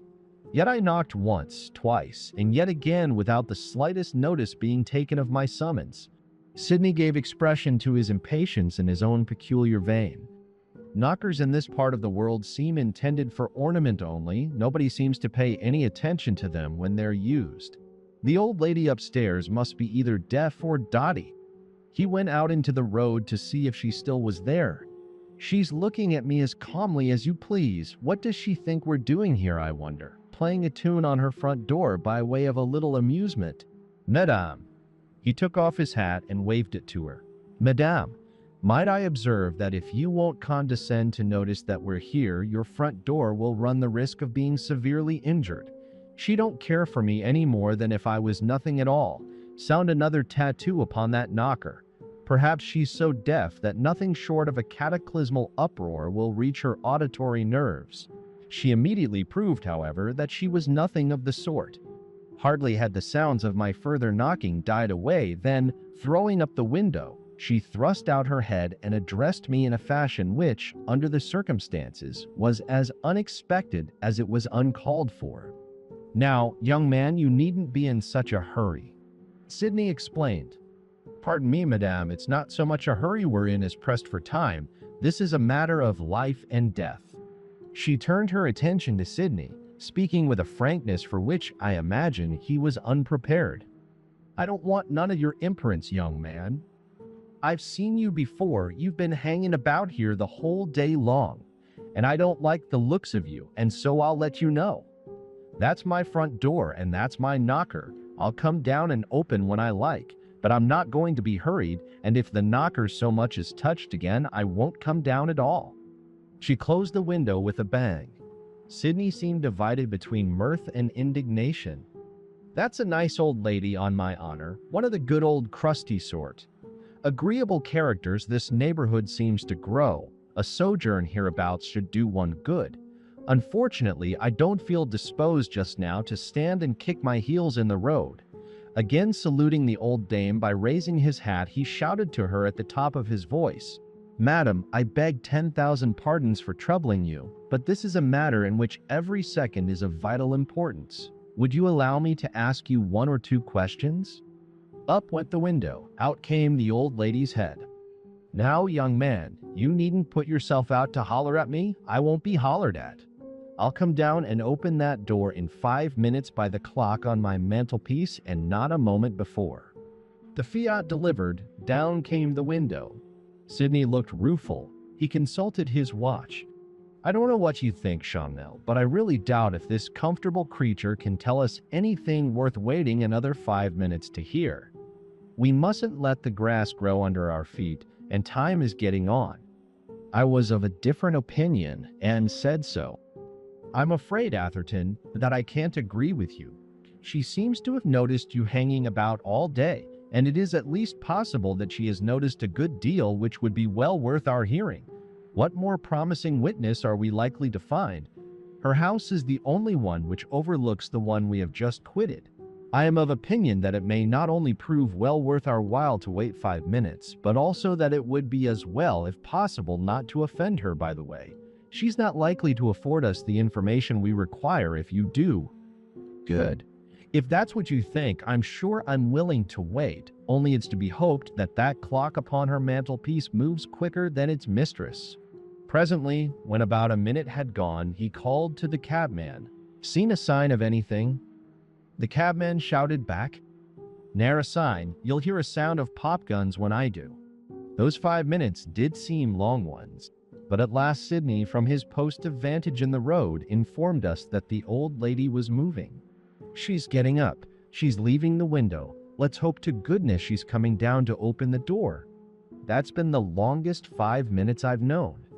I could hear uncertain footsteps descending the stairs. They came along the passage. The door was opened, on the chain. The old lady peered at us through an aperture of about 6 inches. I don't know what you young men think you're after, but have all 3 of you in my house I won't. I'll have him and you. A skinny finger was pointed to Lessingham and me. Then it was directed towards Atherton, but have him I won't. So if it's anything particular you want to say to me, you'll just tell him to go away. On hearing this, Sidney's humility was abject. His hat was in his hand. He bent himself double. Suffer me to make you a million apologies, madam, if I have in any way offended you. Nothing, I assure you, could have been farther from my intention or from my thoughts. I don't want none of your apologies, and I don't want none of you neither. I don't like the looks of you, and so I tell you. Before I let anybody into my house, you'll have to sling your hook. The door was banged in our faces. I turned to Sidney. The sooner you go, the better it will be for us. You can wait for us over the way. He shrugged his shoulders and groaned, half in jest, half in earnest. If I must, I suppose I must. It's the first time I've been refused admittance to a lady's house in all my life. What have I done to deserve this thing? If you keep me waiting long, I'll tear that infernal den to pieces. He sauntered across the road, viciously kicking the stones as he went. The door reopened. Has that other young man gone? He has. Then now I'll let you in. Have him inside my house I won't. The chain was removed. Lessingham and I entered. Then the door was refastened and the chain replaced. Our hostess showed us into the front room on the ground floor. It was sparsely furnished and not too clean, but there were chairs enough for us to sit upon, which she insisted on our occupying. Sit down, do. I can't abide to see folks standing. It gives me the fidgets. So soon as we were seated, without any overture on our parts, she plunged in medias res. I know what it is you've come about, I know. You want me to tell you who it is as lives in the house over the road. Well, I can tell you, and I dare bet a shilling that I'm about the only one who can. I inclined my head. Indeed, is that so, madame? She was huffed at once. Don't madam me, I can't bear none of your lip service. I'm a plain-spoken woman, that's what I am, and I like other people's tongues to be as plain as mine. My name's Miss Louisa Coleman, but I'm generally called Miss Coleman. I'm only called Louisa by my relatives. Since she was apparently between 70 and 80, and looked every year of her apparent age, I deemed that possible. Miss Coleman was evidently a character.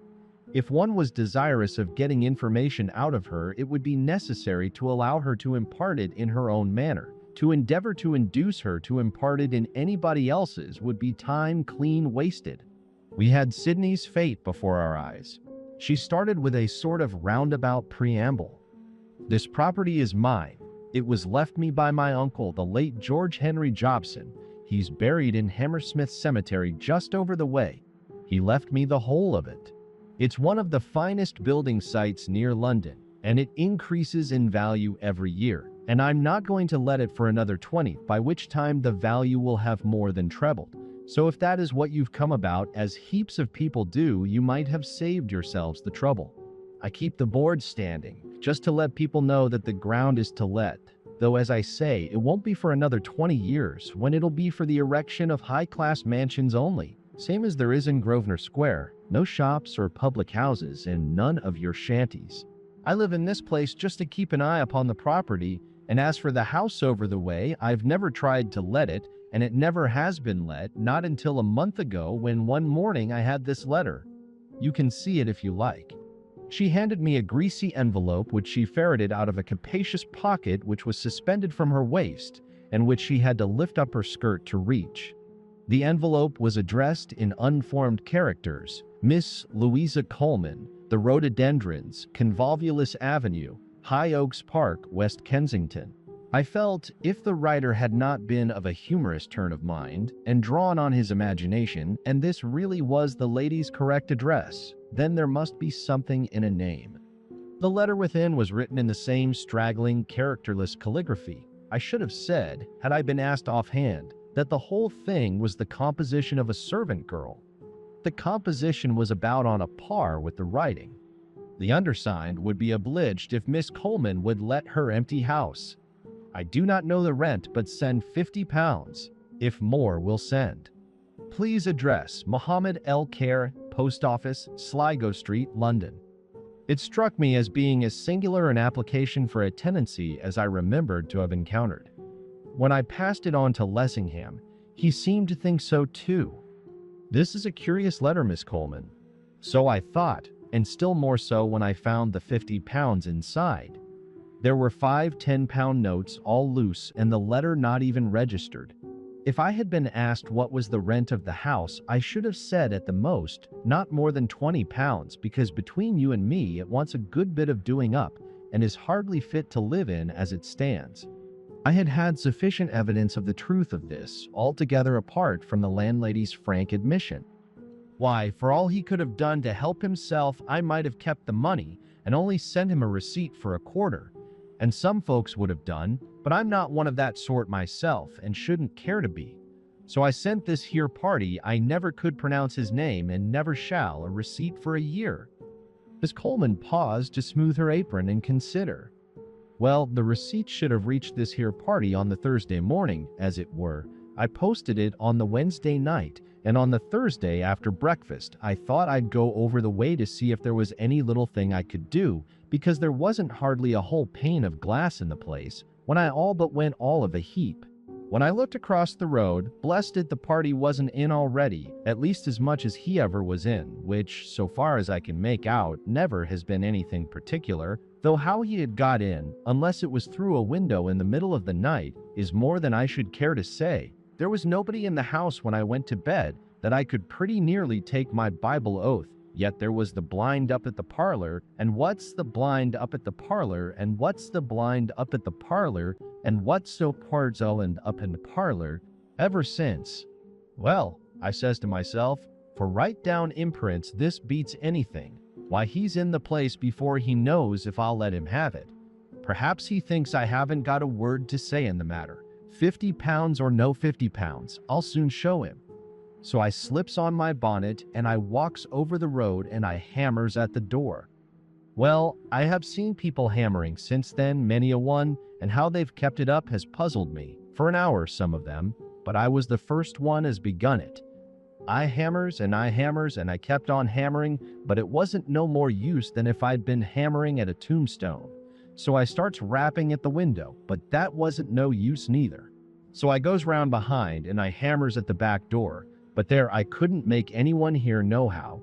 So I says to myself, perhaps the party as is ain't in a manner of speaking, but I'll keep an eye on the house, and when he is in I'll take care that he ain't out again before I've had a word to say. So I come back home, and as I said I would, I kept an eye on the house the whole of that livelong day, but never a soul went either out or in. But the next day, which it was a Friday, I got out of bed about 5 o'clock to see if it was raining, through my having an idea of taking a little excursion if the weather was fine, when I see a party coming down the road. He had on one of them dirty-colored bed cover sort of things, and it was wrapped all over his head and round his body like as I have been told them their Arabs were, and indeed I've seen them in them myself at West Brompton when they was in the exhibition there. It was quite fine and broad day, and I see him as plainly as I see you. He comes skimming along at a tear of a pace, pulls up at the house over the way, opens the front door, and lets himself in. So I says to myself, there you are. Well, Mr. Arab, or whatever, or whoever you may be, I'll take good care that you don't go out again before you've had a word from me. I'll show you that landladies have their rights, like other Christians, in this country, however it may be in yours. So I kept an eye on the house to see that he didn't go out again, and nobody never didn't, and between 7 and 8 I goes and I knocks at the door because I thought to myself that the earlier I was, the better it might be. If you will believe me, no more notice was taken of me than if I was one of the dead. I hammers and I hammers till my wrist was aching. I dare say I hammered 20 times, and then I went round to the back door and I hammers at that, but it wasn't the least good in the world. I was that provoked to think I should be treated as if I was nothing and nobody by a dirty foreigner who went about in a bedgown through the public streets, that it was all I could do to hold myself. I comes round to the front again, and I starts hammering at the window with every knuckle on my hands, and I calls out, I'm Miss Louisa Coleman, and I'm the owner of this house, and you can't deceive me. I saw you come in, and you're in now, and if you don't come and speak to me this moment, I'll have the police. All of a sudden, when I was least expecting it, and was hammering my very hardest at the pane, up goes the blind, and up goes the window too, and the most awful-looking creature ever I heard of, not to mention seeing, puts his head right into my face. He was more like a hideous baboon than anything else, let alone a man. I was struck all of a heap and plumps down on the little wall, and all but tumbles head over heels backwards. And he starts shrieking in a sort of a kind of English, and in such a voice as I'd never heard the like. It was like a rusty steam engine. Go away. Go away. I don't want you. I will not have you. Never. You have your 50 pounds. You have your money. That is the whole of you. That is all you want. You come to me no more. Never. Never no more. Or you be sorry. Go away. I did go away, and that as fast as ever my legs would carry me. What with his looks, and what with his voice, and what with the way that he went on, I was nothing but a mass of trembling. As for answering him back, or giving him a piece of my mind as I had meant to, I wouldn't have done it not for 1,000 pounds. I don't mind confessing, between you and me, that I had to swallow 4 cups of tea right straight away before my nerves was steady. Well, I says to myself when I did feel as it might be a little more easy, you never have let that house before, and now you've let it with a vengeance, so you have. If that there new tenant of yours isn't the greatest villain that ever went unhung, it must be because he's got near relations what's as bad as himself, because 2 families like his I'm sure there can't be. A nice sort of Arab party to have sleeping over the road he is. But after a time I cools down, as it were, because I'm one of them sort as likes to see on both sides of a question. After all, I says to myself, he has paid his rent, and 50 pounds is 50 pounds. I doubt if the whole house is worth much more, and he can't do much damage to it whatever he does. I shouldn't have minded, so far as that went, if he'd set fire to the place, for between ourselves, it's insured for a good bit over its value. So I decided that I'd let things be as they were, and see how they went on.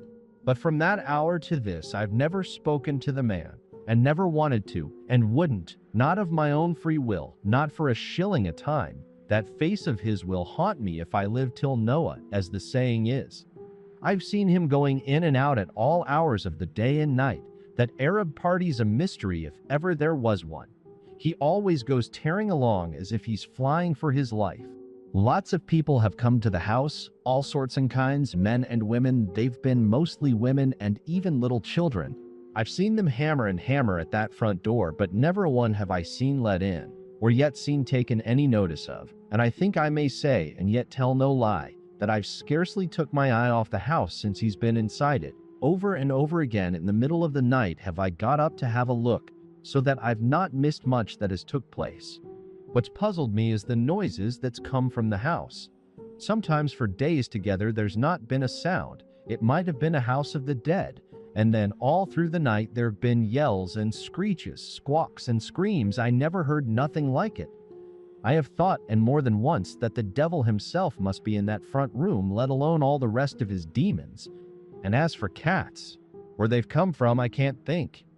I didn't used to notice hardly a cat in the neighborhood till that their Arab party came. There isn't much to attract them, but since he came, there's been regiments. Sometimes at night there's been troops about the place, screeching like mad. I've wished them farther, I can tell you. That Arab party must be fond of them. I've seen them inside the house, at the windows, upstairs and downstairs, as it seemed to me a dozen at a time. Chapter 40. What Miss Coleman Saw Through the Window. As Miss Coleman had paused, as if her narrative was approaching a conclusion, I judged it expedient to make an attempt to bring the record as quickly as possible up to date. I take it, Miss Coleman, that you have observed what has occurred in the house today. She tightened her nutcracker jaws and glared at me disdainfully. Her dignity was ruffled. I'm coming to it, aren't I? If you'll let me. If you've got no manners, I'll learn you some. One doesn't like to be hurried at my time of life, young man. I was meekly silent. Plainly, if she was to talk, everyone else must listen. During the last few days, there have been some queer goings-on over the road. Out of the common queer, I mean, for goodness knows that they always have been queer enough. That Arab party has been flitting about like a creature possessed. I've seen him going in and out 20 times a day. This morning, she paused to fix her eyes on Lessingham. She apparently observed his growing interest as she approached the subject which had brought us there, and resented it. Don't look at me like that, young man, because I won't have it. And as for questions, I may answer questions when I'm done, but don't you dare to ask me one before, because I won't be interrupted. Up to then, Lessingham had not spoken a word, but it seemed as if she was endowed with the faculty of perceiving the huge volume of the words which he had left unuttered.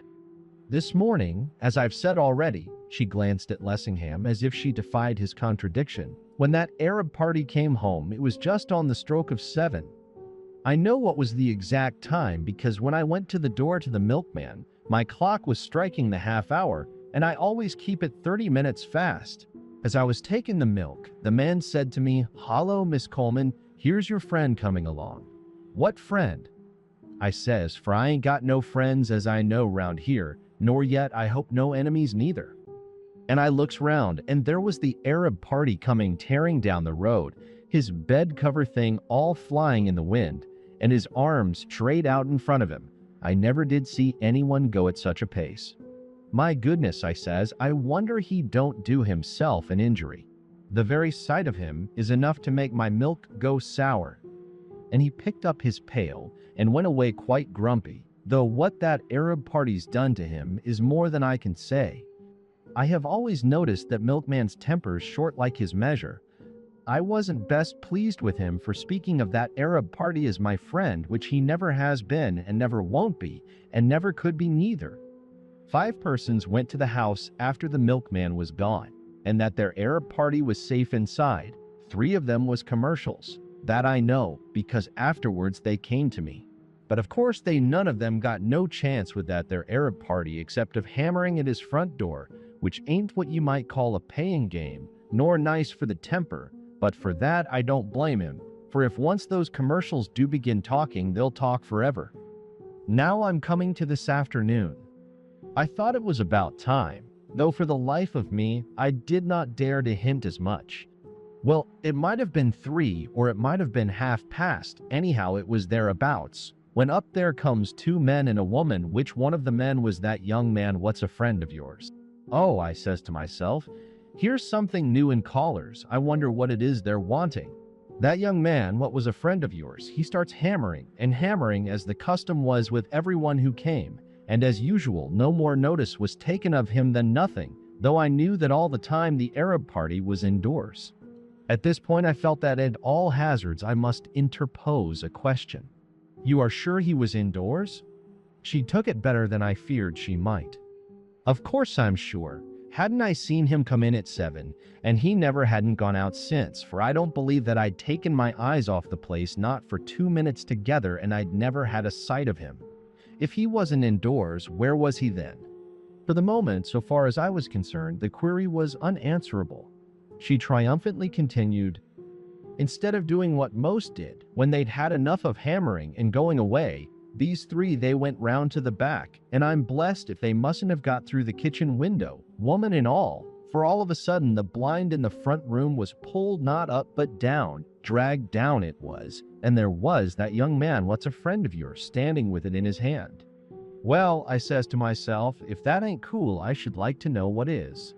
If, when you ain't let in, you can let yourself in, and that without so much as saying by your leave or with your leave, things is coming to a pretty pass. Wherever can that Arab party be, and whatever can he be thinking of to let them go on like that, because that he's the sort to allow a liberty to be took with him and say nothing, I don't believe. Every moment I expects to hear a noise and see a row begin, but so far as I could make out, all was quiet and there wasn't nothing of the kind. So I says to myself, there's more in this than meets the eye, and them three parties must have right upon their side, or they wouldn't be doing what they are doing in the way they are. There'd be a shindy.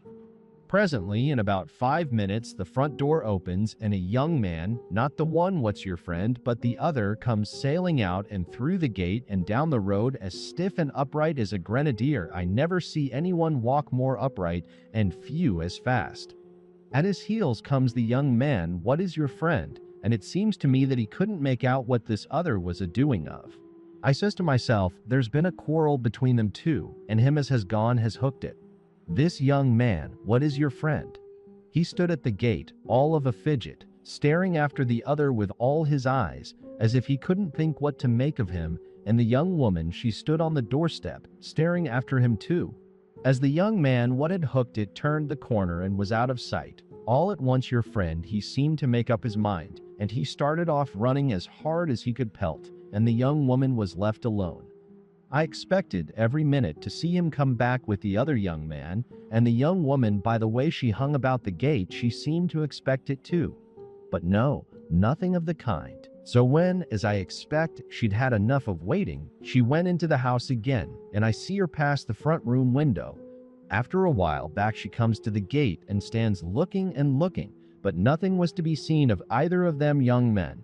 When she'd been at the gate, I dare say 5 minutes, back she goes into the house, and I never saw nothing of her again. You never saw anything of her again? Are you sure she went back into the house? As sure as I am that I see you. I suppose that you didn't keep a constant watch upon the premises. But that's just what I did do. I felt something queer was going on, and I made up my mind to see it through. And when I make up my mind to a thing like that, I'm not easy to turn aside. I never moved off the chair at my bedroom window, and I never took my eyes off the house, not till you come knocking at my front door. But since the young lady is certainly not in the house at present, she must have eluded your observation, and in some manner have left it without your seeing her. I don't believe she did. I don't see how she could have done. There's something queer about that house, since that Arab party's been inside it. But though I didn't see her, I did see someone else. Who was that? A young man. A young man? Yes, a young man. And that's what puzzled me and what's been puzzling me ever since, for see him go in I never did do. Can you describe him? Not as to the face, for he wore a dirty cloth cap pulled down right over it, and he walked so quickly that I never had a proper look. But I should know him anywhere if I saw him, if only because of his clothes and his walk. What was there peculiar about his clothes and his walk?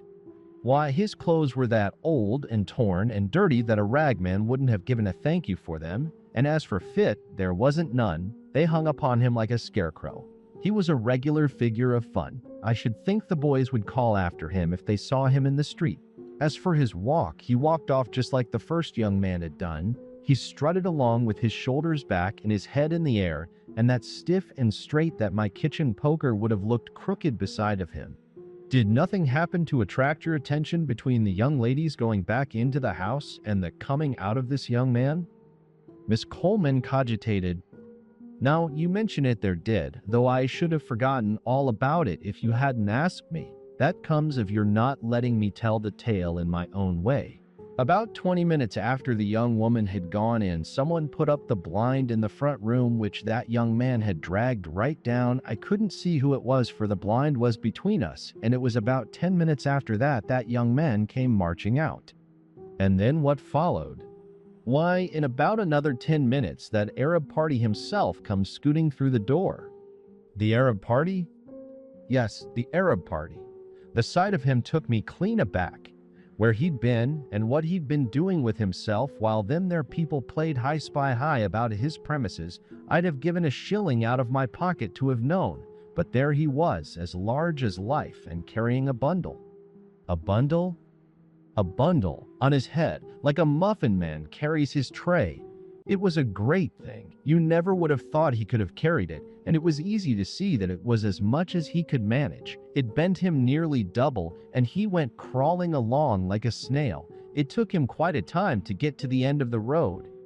Mr. Lessingham leaped up from his seat, crying, "Marjorie was in that bundle." "I doubt it," I said. He moved about the room distractedly, wringing his hands. "She was. She must have been. God help us all." "I repeat that I doubt it. If you will be advised by me, you will wait a while before you arrive at any such conclusion." All at once there was a tapping at the window pane. Atherton was staring at us from without. He shouted through the glass, "Come out of that, you fossils.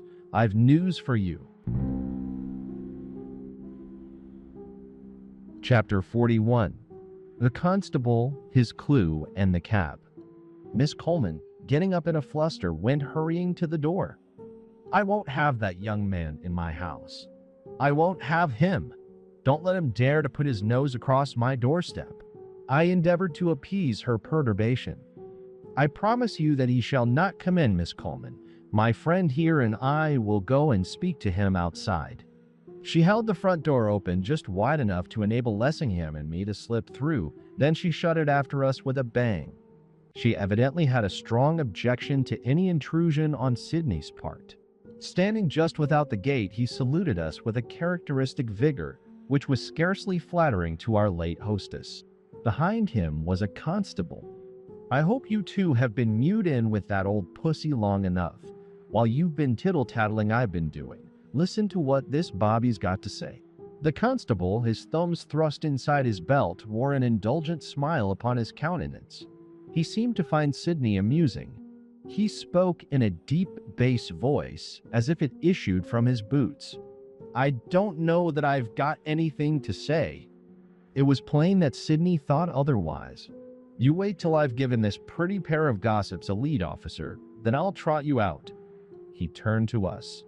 After I'd poked my nose into every dashed hole in that infernal den and been rewarded with nothing but a pain in the back for my trouble, I stood cooling my heels on the doorstep, wondering if I should fight the cabman or get him to fight me just to pass the time away, for he says he can box and he looks it when who should come strolling along but this magnificent example of the Metropolitan Constabulary. He waved his hand towards the policeman, whose grin grew wider. I looked at him, and he looked at me, and then when we'd had enough of admiring each other's fine features and striking proportions, he said to me, "Has he gone?" I said, "Who? Baxter or Bob Brown?" He said, "No, the Arab." I said, "What do you know about any Arab?" He said, "Well, I saw him in the Broadway about 3/4 of an hour ago, and then seeing you here in the house all open, I wondered if he had gone for good." With that, I almost jumped out of my skin, though you can bet your life I never showed it. I said, "How do you know it was he?" He said, "It was him right enough. There's no doubt about that. If you've seen him once, you're not likely to forget him." "Where was he going?" "He was talking to a cabman, four-wheeler. He'd got a great bundle on his head, wanted to take it inside with him. Cabman didn't seem to see it." That was enough for me. I picked this most deserving officer up in my arms and carried him across the road to you two fellows like a flash of lightning. Since the policeman was 6 feet 3 or 4 and more than sufficiently broad in proportion, his scarcely seemed the kind of figure to be picked up in anybody's arms and carried like a flash of lightning, which, as his smile grew more indulgent, he himself appeared to think. Still, even allowing for Atherton's exaggeration, the news which he had brought was sufficiently important. I questioned the constable upon my own account. "There is my card, officer, probably before the day is over. A charge of a very serious character will be preferred against the person who has been residing in the house over the way. In the meantime, it is of the utmost importance that a watch should be kept upon his movements. I suppose you have no sort of doubt that the person you saw in the Broadway was the one in question. Not a morsel.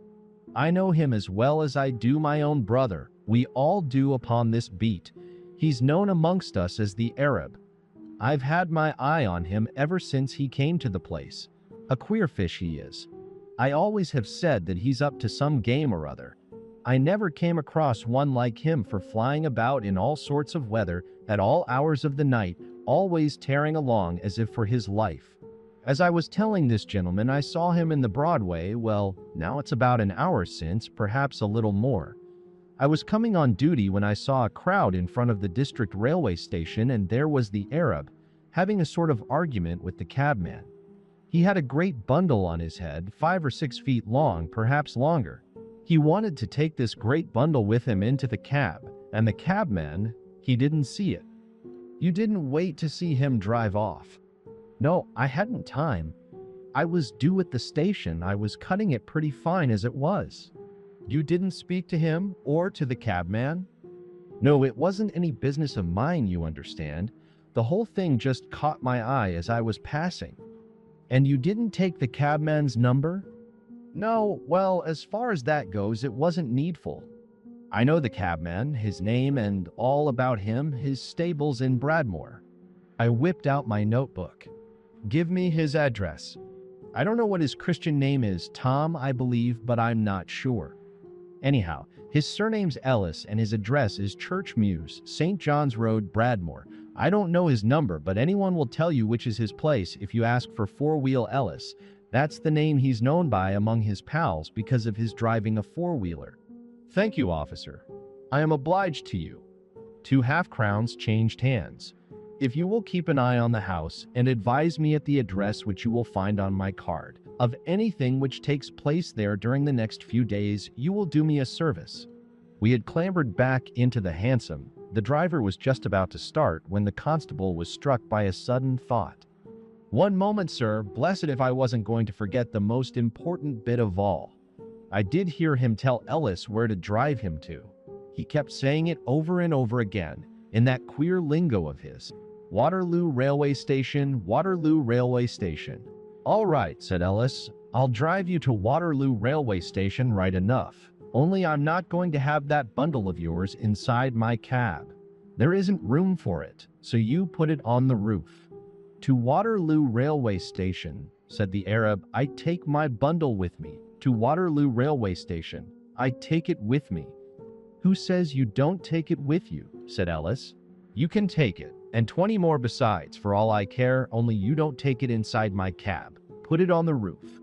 I take it with me to Waterloo Railway Station, said the Arab, and there they were, wrangling and jangling and neither seeming to be able to make out what the other was after, and the people all laughing.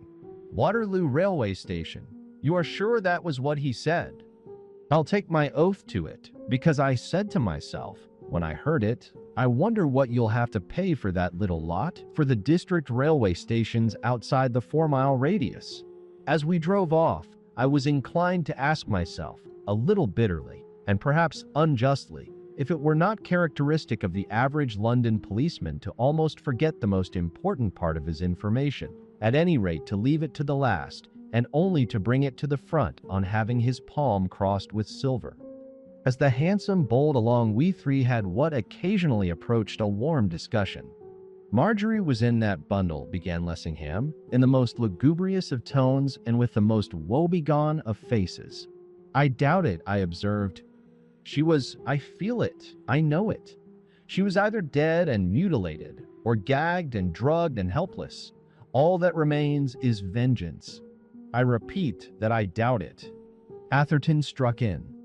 I am bound to say, with the best will in the world to think otherwise, that I agree with Lessingham. You are wrong. It's all very well for you to talk in that cocksure way, but it's easier for you to say I'm wrong than to prove it. If I am wrong, and if Lessingham's wrong, how do you explain his extraordinary insistence on taking it inside the cab with him, which the bobby describes?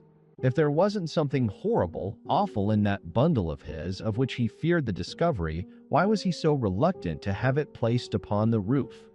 There probably was something in it which he was particularly anxious should not be discovered, but I doubt if it was anything of the kind which you suggest.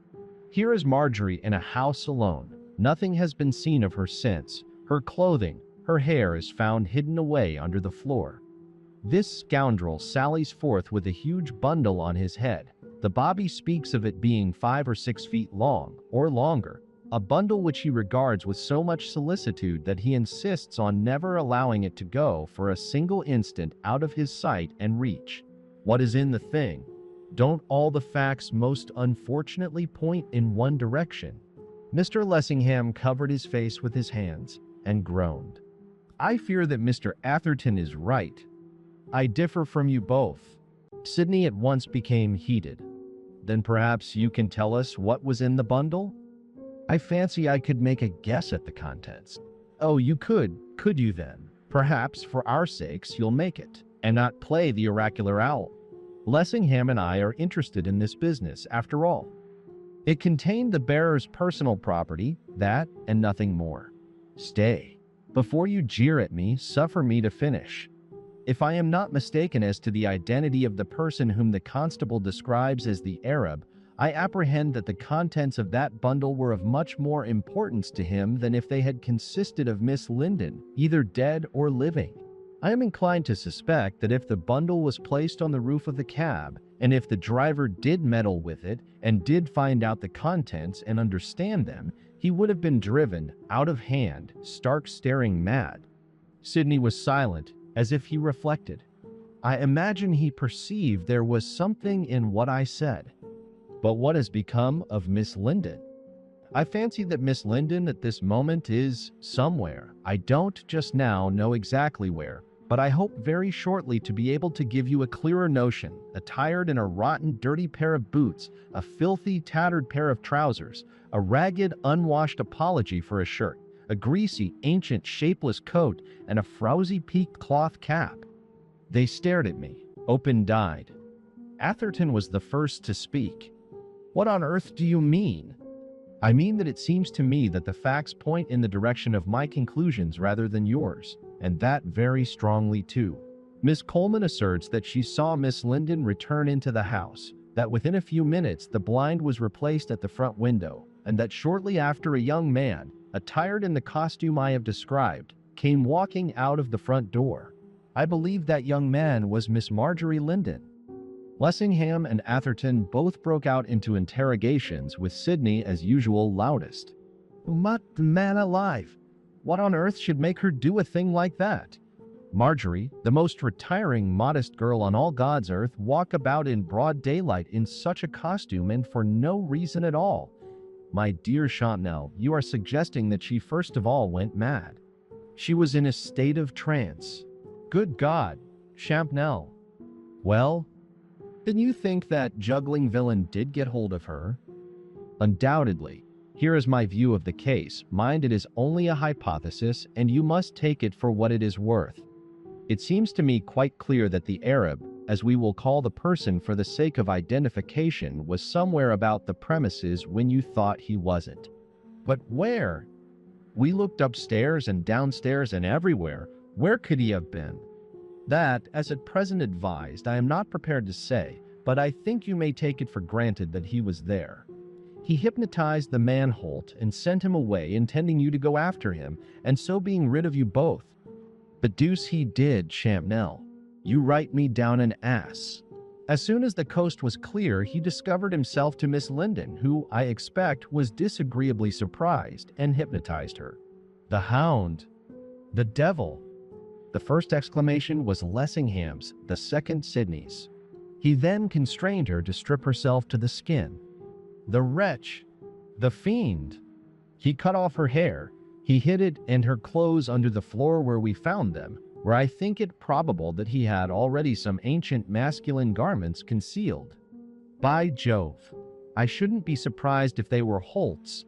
I remember the man saying that that nice joker stripped him of his duds, and certainly when I saw him, and when Marjorie found him, He had absolutely nothing on but a queer sort of cloak. Can it be possible that that humorous professor of hanky-panky, may all the maledictions of the accursed alight upon his head, can have sent Marjorie Linden, the daintiest damsel in the land, into the streets of London rigged out in Holt's old togs? As to that, I am not able to give an authoritative opinion, but if I understand you are right, it at least is possible. Anyhow, I am disposed to think that he sent Miss Linden after the man Holt, taking it for granted that he had eluded you. That's it. Write me down an ass again. That he did elude you, you have yourself admitted. That's because I stopped talking with that mutton-headed Bobby. I'd have followed the man to the ends of the earth if it hadn't been for that. Precisely, the reason is immaterial. It is the fact with which we are immediately concerned. He did elude you. And I think you will find that Miss Linden and Mr. Holt are together at this moment. In men's clothing. Both in men's clothing, or rather Miss Linden is in a man's rags. Great Potiphar! To think of Marjorie like that. And where they are, the Arab is not very far off either. Lessingham caught me by the arm. And what diabolical mischief do you imagine that he proposes to do to her? I shirked the question. Whatever it is our business to prevent his doing it. And where do you think they have been taken? That it will be our immediate business to endeavor to discover, and here, at any rate, we are at Waterloo. Chapter 42. The Quarry Doubles.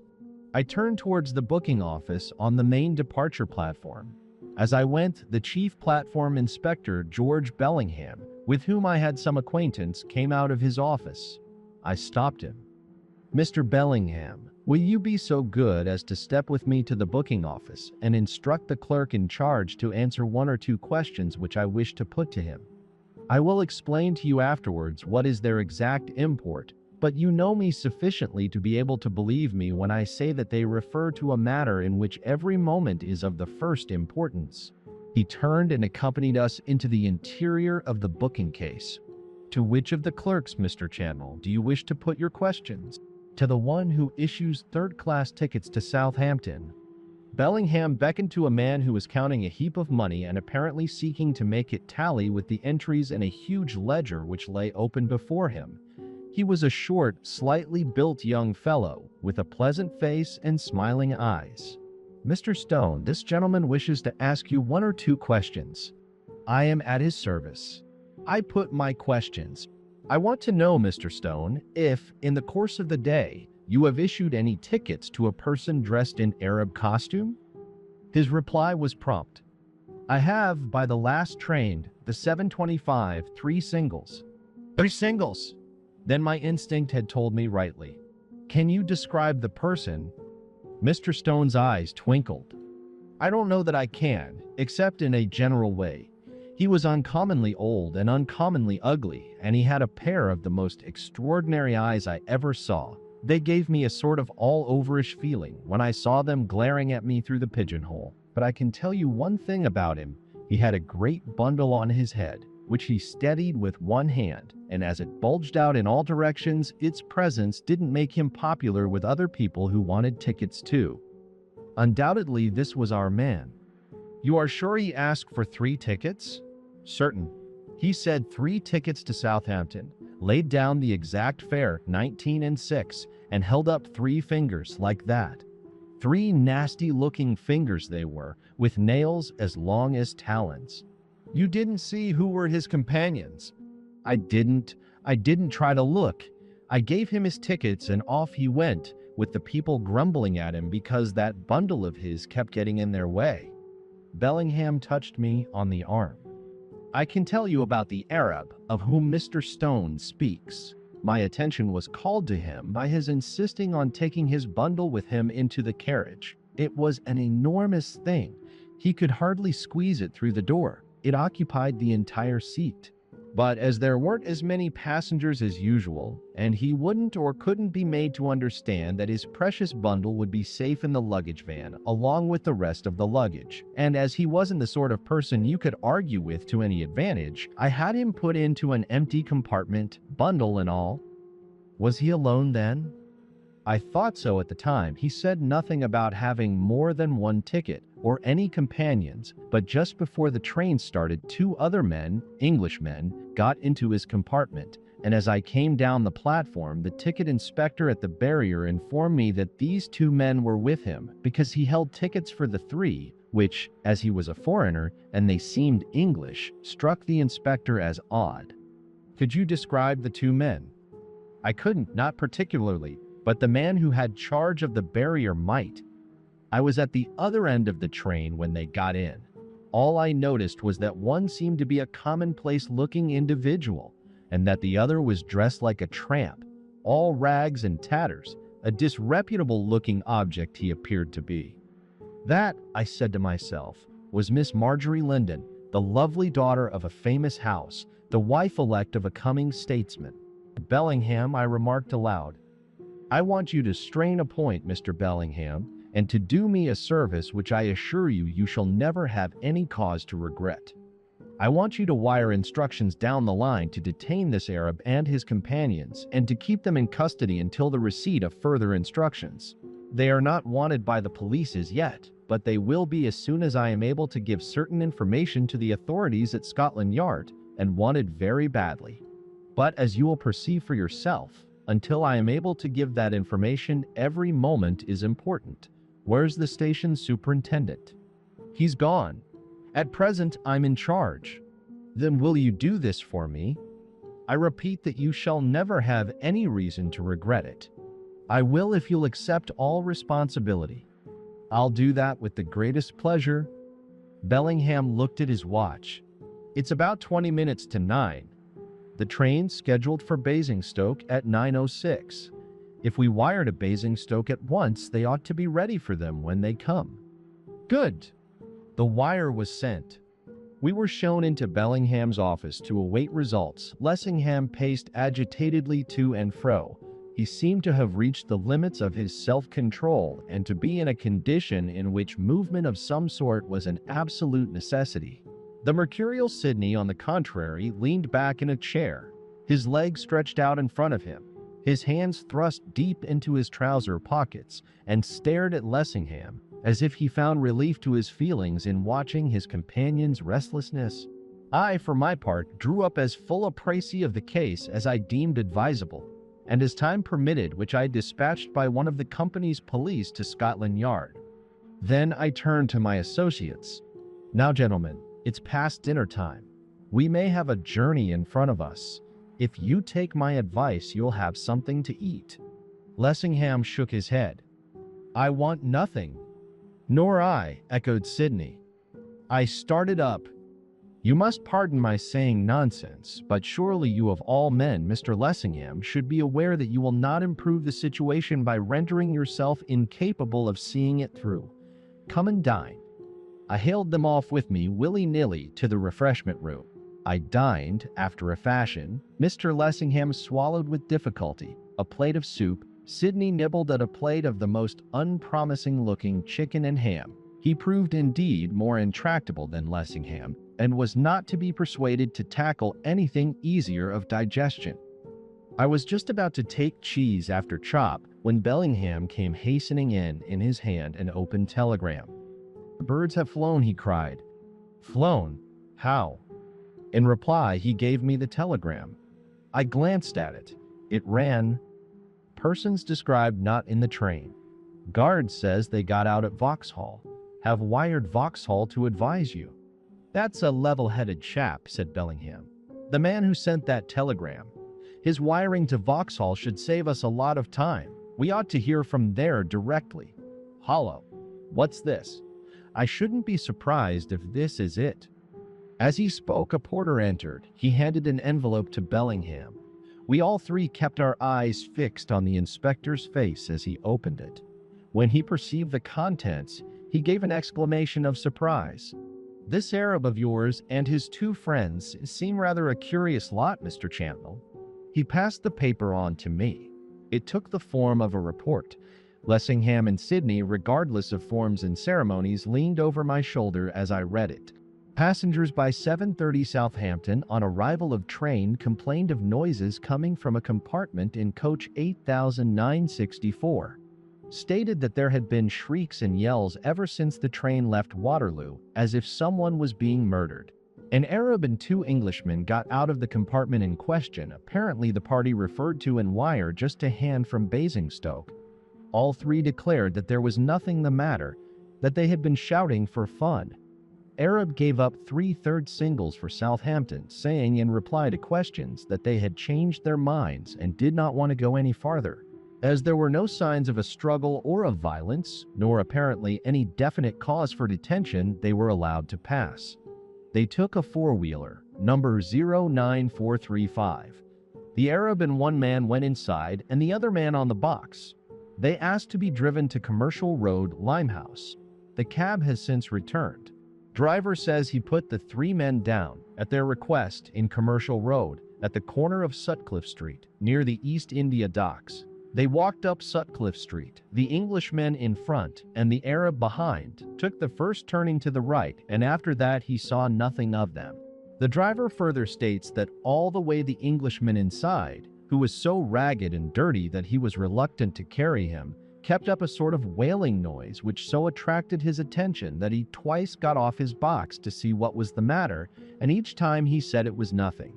The cabman is of opinion that both the Englishmen were of weak intellect. We were of the same impression here. They said nothing except at the seeming instigation of the Arab, but when spoken to stared and gaped like lunatics. It may be mentioned that the Arab had with him an enormous bundle, which he persisted, in spite of all remonstrances, on taking with him inside the cab. As soon as I had mastered the contents of the report and perceived what I believed to be, unknown to the writer himself, its hideous inner meaning, I turned to Bellingham.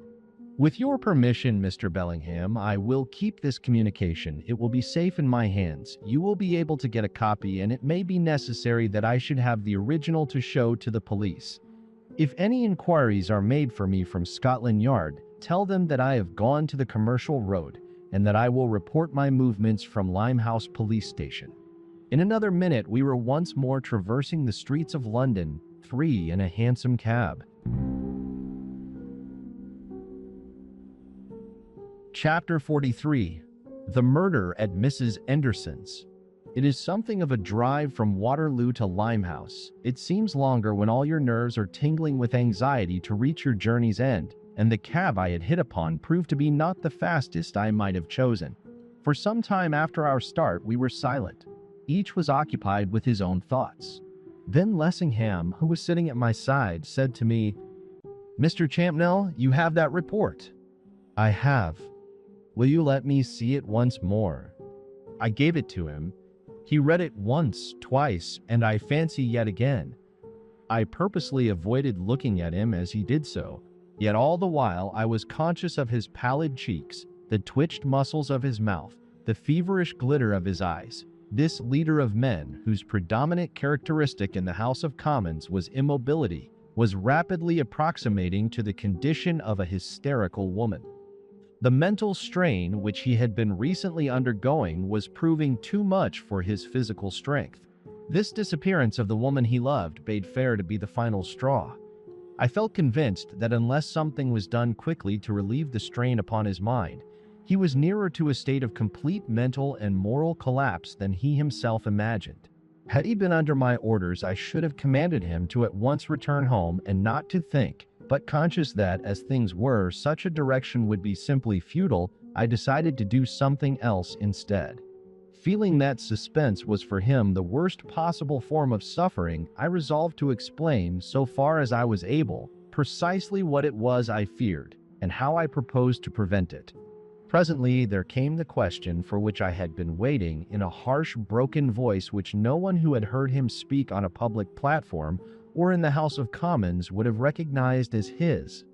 "Mr. Channell, who do you think this person is of whom the report from Vauxhall Station speaks as being all in rags and tatters?" He knew perfectly well, but I understood the mental attitude which induced him to prefer that the information should seem to come from me. "I hope that it will prove to be Miss Linden." "Hope! He gave a sort of gasp. Yes, hope, because if it is, I think it possible, nay probable, that within a few hours you will have her again enfolded in your arms. Pray God that it may be so. Pray God. Pray the good God. I did not dare to look round, for, from the tremor which was in his tone, I was persuaded that in the speaker's eyes were tears. Atherton continued silent. He was leaning half out of the cab, staring straight ahead, as if he saw in front a young girl's face, from which he could not remove his glance, and which beckoned him on.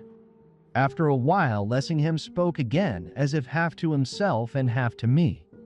This mention of the shrieks on the railway, and of the wailing noise in the cab, what must this wretch have done to her? How my darling must have suffered! That was a theme on which I myself scarcely ventured to allow my thoughts to rest.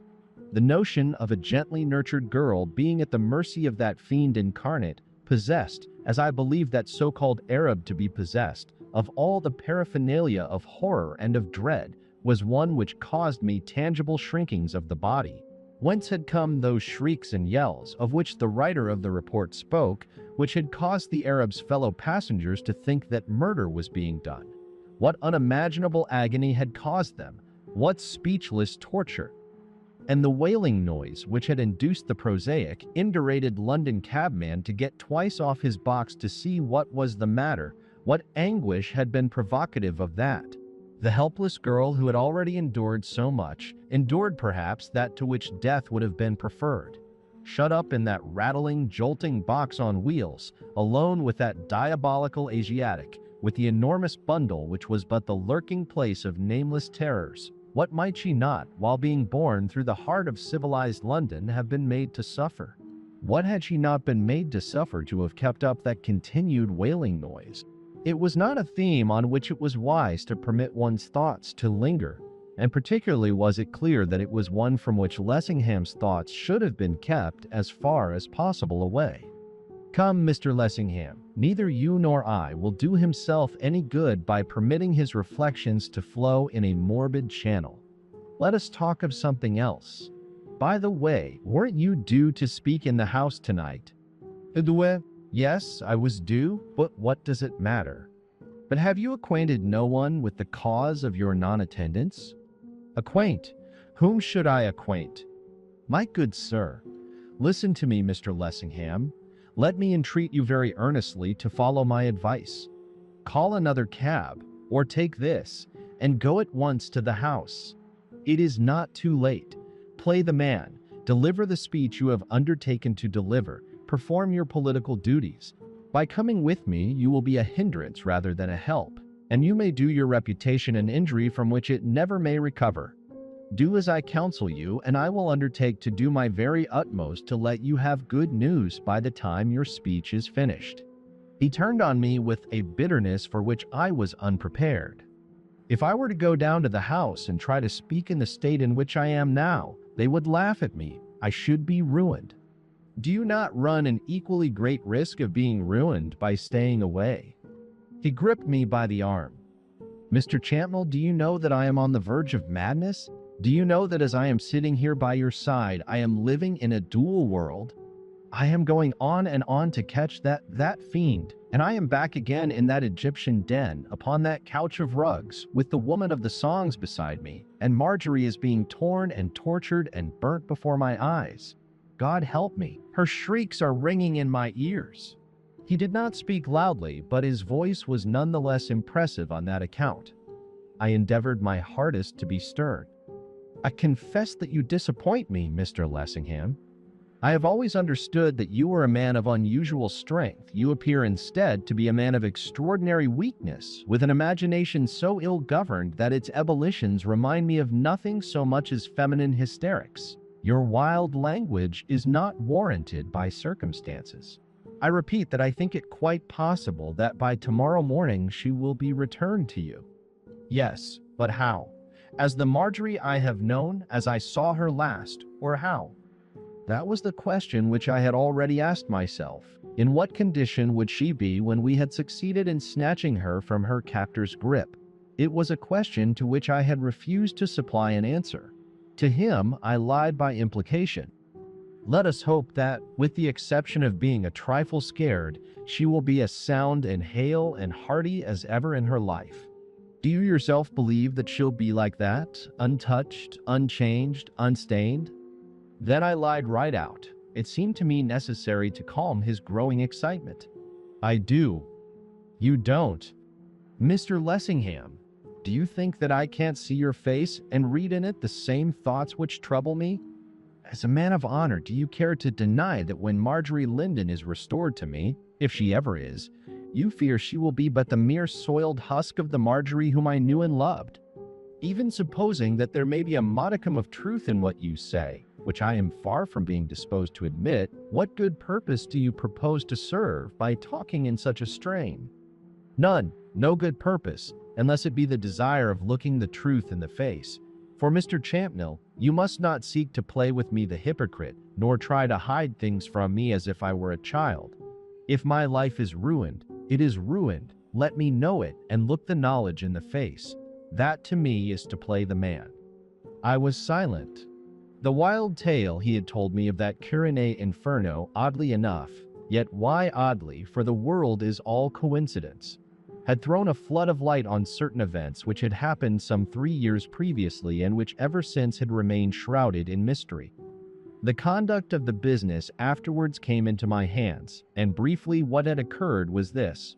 3 persons, 2 sisters and their brother who was younger than themselves, members of a decent English family, were going on a trip round the world. They were young, adventurous, and, not to put too fine a point on it, foolhardy.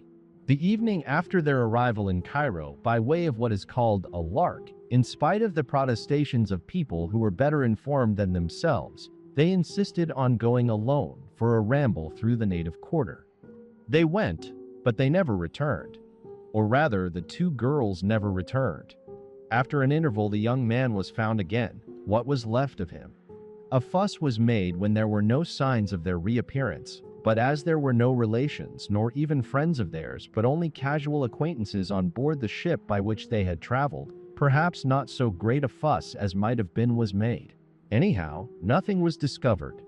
Their widowed mother, alone in England, wondering how it was that beyond the receipt of a brief wire, acquainting her with their arrival at Cairo, she had heard nothing further of their wanderings, placed herself in communication with the diplomatic people over there, to learn that, to all appearances, her 3 children had vanished from off the face of the earth. Then a fuss was made, with a vengeance. So far as one can judge, the whole town and neighborhood was turned pretty well upside down. But nothing came of it. So far as any results were concerned, the authorities might just as well have left the mystery of their vanishment alone. It continued where it was in spite of them. However, some 3 months afterwards, a youth was brought to the British embassy by a party of friendly Arabs who asserted that they had found him naked and nearly dying in some remote spot in the Wadi Haifa desert. It was the brother of the 2 lost girls. He was as nearly dying as he very well could be without being actually dead when they brought him to the embassy, and in a state of indescribable mutilation. He seemed to rally for a time under careful treatment, but he never again uttered a coherent word. It was only from his delirious ravings that any idea was formed of what had really occurred. Shorthand notes were taken of some of the utterances of his delirium. Afterwards, they were submitted to me. I remembered the substance of them quite well, and when Mr. Lessingham began to tell me of his own hideous experiences, they came back to me more clearly still.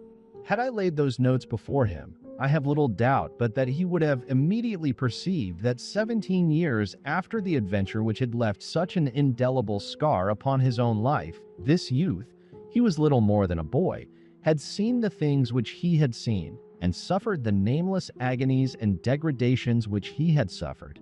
The young man was perpetually raving about some indescribable den of horror which was own brother to Lessingham's temple, and about some female monster, whom he regarded with such fear and horror that every allusion he made to her was followed by a convulsive paroxysm which taxed all the ingenuity of his medical attendants to bring him out of. He frequently called upon his sisters by name, speaking of them in a manner which inevitably suggested that he had been an unwilling and helpless witness of hideous tortures which they had undergone, and then he would rise in bed, screaming, They're burning them. They're burning them. And at those times, it required all the strength of those who were in attendance to restrain his maddened frenzy. The youth died in one of these fits of great preternatural excitement, without, as I have previously written, having given utterance to one single coherent word. And by some of those who were best able to judge, it was held to have been a mercy that he did die, without having been restored to consciousness. And presently, tales began to be whispered about some idolatrous sect, which was stated to have its headquarters somewhere in the interior of the country, some located it in this neighborhood, and some in that which was stated to still practice, and to always have practiced in unbroken historical continuity, the debased, unclean, mystic, and bloody rites of a form of idolatry which had had its birth in a period of the Dad might be described as prehistoric. While the ferment was still at its height, a man came to the British embassy who said that he was a member of a tribe which had its habitat on the banks of the White Nile. He asserted that he was in association with this very idolatrous sect, though he denied that he was one of the actual sectaries. He did admit, however, that he had assisted more than once at their orgies, and declared that it was their constant practice to offer young women as sacrifices, preferably white Christian women, with a special preference, if they could get them, to young English women. He vowed that he himself had seen with his own eyes English girls burned alive. The description which he gave of what preceded and followed these foul murders appalled those who listened.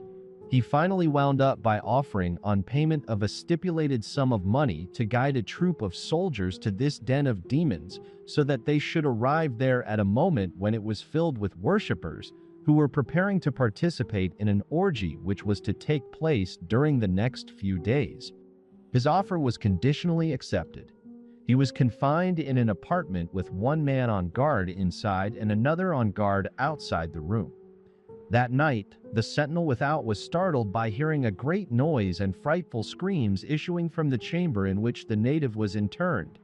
He summoned assistance. The door was opened. The soldier on guard within was stark, staring mad. He died within a few months, a gibbering maniac to the end. The native was dead. The window, which was a very small one, was securely fastened inside and strongly barred without. There was nothing to show by what means entry had been gained. Yet it was the general opinion of those who saw the corpse that the man had been destroyed by some wild beast. A photograph was taken of the body after death, a copy of which is still in my possession. In it are distinctly shown lacerations about the neck and the lower portion of the abdomen, as if they had been produced by the claws of some huge and ferocious animal. The skull is splintered in half a dozen places, and the face is torn to rags. That was more than 3 years ago. The whole business has remained as great a mystery as ever, but my attention has once or twice been caught by trifling incidents, which have caused me to more than suspect that the wild tale told by that murdered native had in it at least the elements of truth, and which have even led me to wonder if the trade in kidnapping was not being carried on to this very hour, and if women of my own flesh and blood were not still being offered up on that infernal altar. And now, here was Paul Lessingham, a man of worldwide reputation, of great intellect, of undoubted honor, who had come to me with a wholly unconscious verification of all my worst suspicions. That the creature spoken of as an Arab, and who was probably no more an Arab than I was, and whose name was certainly not Muhammad el-Kari, was an emissary from that den of demons, I had no doubt. What was the exact purport of the creature's presence in England was another question. Possibly part of the intention was the destruction of Paul Lessingham, body, soul, and spirit. Possibly another part was the procuration of fresh victims for that long drawn-out Holocaust. That she was designed by the personification of evil who was her captor to suffer all the horrors at which the stories pointed, and then to be burned alive amidst the triumphant yells of the attendant demons, I was certain. That the wretch, aware that the pursuit was in full cry, was tearing, twisting, doubling, and would stick at nothing which would facilitate the smuggling of the victim out of England, was clear. My interest in the quest was already far other than a merely professional one. The blood in my veins tingled at the thought of such a woman as Miss Linden being in the power of such a monster. I may assuredly claim that throughout the whole business I was urged forward by no thought of fee or of reward. To have had a share in rescuing that unfortunate girl and in the destruction of her noxious persecutor would have been reward enough for me. One is not always, even in strictly professional matters, influenced by strictly professional instincts. The cab slowed. A voice descended through the trap door. "This is Commercial Road, sir. What part of it do you want?" "Drive me to Limehouse Police Station." We were driven there. I made my way to the usual inspector behind the usual pigeonhole. "My name is Champnell. Have you received any communication from Scotland Yard tonight having reference to a matter in which I am interested?" "Do you mean about the Arab?" "We received a telephonic message about half an hour ago. Since communicating with Scotland Yard, this has come to hand from the authorities at Vauxhall Station. Can you tell me if anything has been seen of the person in question by the men of your division?" I handed the inspector the report. His reply was laconic. "I will inquire." He passed through a door into an inner room, and the report went with him. "Beg pardon, sir, but was that a Hareb you was a-talking about to the inspector?" The speaker was a gentleman unmistakably of the gutter-snipe class. He was seated on a form. Close at hand hovered a policeman whose special duty it seemed to be to keep an eye upon his movements. "Why do you ask?" "I beg your pardon, sir, but I saw a Hareb myself about an hour ago. Leastways he looked like as if he was a Hareb." "What sort of a looking person was he?" "I can't hardly tell you that, sir, because I didn't never have a proper look at him. But I know he had a bloomin' great bundle on his head. It was like this here. I was comin' round the corner as he was passin'. I never see him till I was right atop of him, so that I haccidentally run again in my high. Didn't he give me a downer? I was down on the back of my aid in the middle of the road before I knew where I was, and he was at the other end of the street. If he hadn't knocked me more'n arf silly, I'd been after him, sharp I tell you, and haskin' what he thought he was a-doing of, but afore my senses was back again he was out of sight clean." "You are sure he had a bundle on his head?" "I noticed it most particular." "How long ago do you say this was? And where?" "About an hour ago, perhaps more, perhaps less." "Was he alone?" "It seemed to me as if a cove was a-follerin' him. Leastways, there was a bloke as was a-keepin' close at his heels, though I don't know what his little game was, I'm sure. Ask the policeman. He knows everything the policemen do." I turned to the policeman. "Who is this man?" The policeman put his hands behind his back and threw out his chest. His manner was distinctly affable. "Well, he's being detained upon suspicion. He's given us an address at which to make inquiries, and inquiries are being made. I shouldn't pay too much attention to what he says if I were you. I don't suppose he'd be particular about a lie or two." This frank expression of opinion re-aroused the indignation of the gentleman on the form. "There you hear? At it again. That's just like you peelers, you're all the same. What do you know about me?" "Nothink. This gentleman ain't got no call to believe me, not as I knows on. It's all the same to me if he do or don't, but it's truth what I'm sayin' all the same." At this point the inspector reappeared at the pigeonhole. He cut short the flow of eloquence. "Now then, not so much noise outside there." He addressed me. "None of our men have seen anything of the person you're inquiring for, so far as we're aware. But if you like, I will place a man at your disposal, and he will go round with you, and you will be able to make your own inquiries." A capless, wildly excited young ragamuffin came dashing in at the street door. He gasped out as clearly as he could for the speed which he had made. "There's been murder done, Mr. Policeman. A Harab's killed a bloke." Mr. Policeman gripped him by the shoulder. "What's that?" The youngster put up his arm and ducked his head instinctively as if to ward off a blow. "Leave me alone. I don't want none of your handling. I ain't done nothing to you. I tell you he has." The inspector spoke through the pigeonhole. "He has what, my lad? What do you say has happened?" "There's been murder done. It's right enough. There has. Up at Mrs. Enderson's in Paradise Place, a Harab's been and killed a bloke."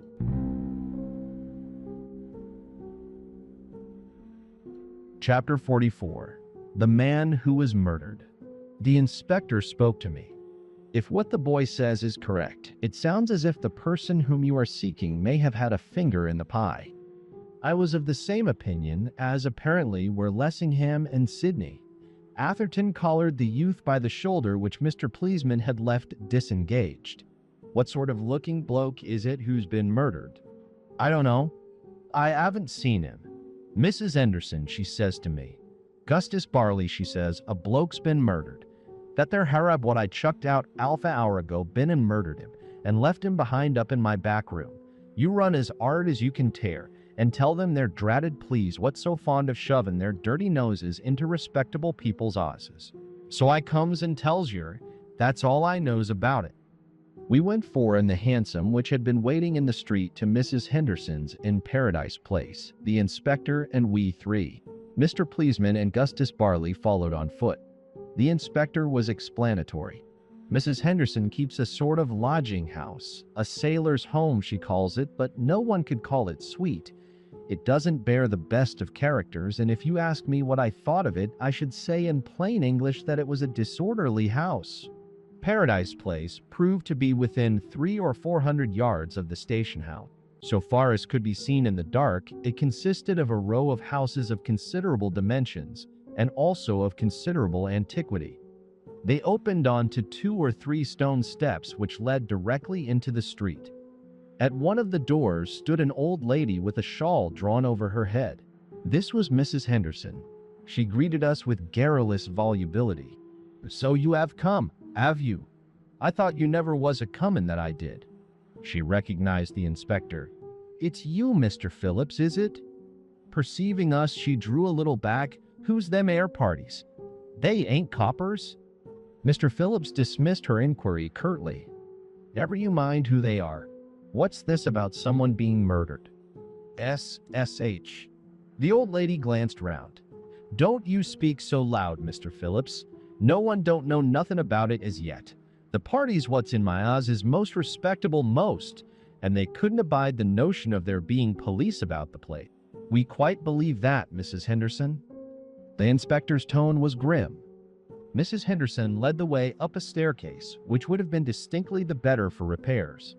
It was necessary to pick one's way as one went, and as the light was defective, stumbles were not infrequent. Our guide paused outside a door on the topmost landing. From some mysterious recess in her apparel, she produced a key. It's in air. I locked the door so that nothing mightn't be disturbed. I knows how particular you Pleasman is. She turned the key. We all went in, we this time in front and she behind. A candle was guttering on a broken and dilapidated single wash-hand stand. A small iron bedstead stood by its side, the clothes on which were all tumbled and tossed. There was a rush-seated chair with a hole in the seat, and that, with the exception of 1 or 2 chipped pieces of stoneware and a small round mirror which was hung on a nail against the wall, seemed to be all that the room contained. I could see nothing in the shape of a murdered man. Nor, it appeared, could the inspector either. What's the meaning of this, Mrs. Henderson? I don't see anything here. It's been the bed, Mr. Phillips. I left him just where I found him. I wouldn't have touched him not for nothing, nor yet have let nobody else have touched him neither, because, as I say, I know how particular you Pleasman is. We all 4 went hastily forward. Atherton and I went to the head of the bed. Lessingham and the inspector, leaning right across the bed, peeped over the side.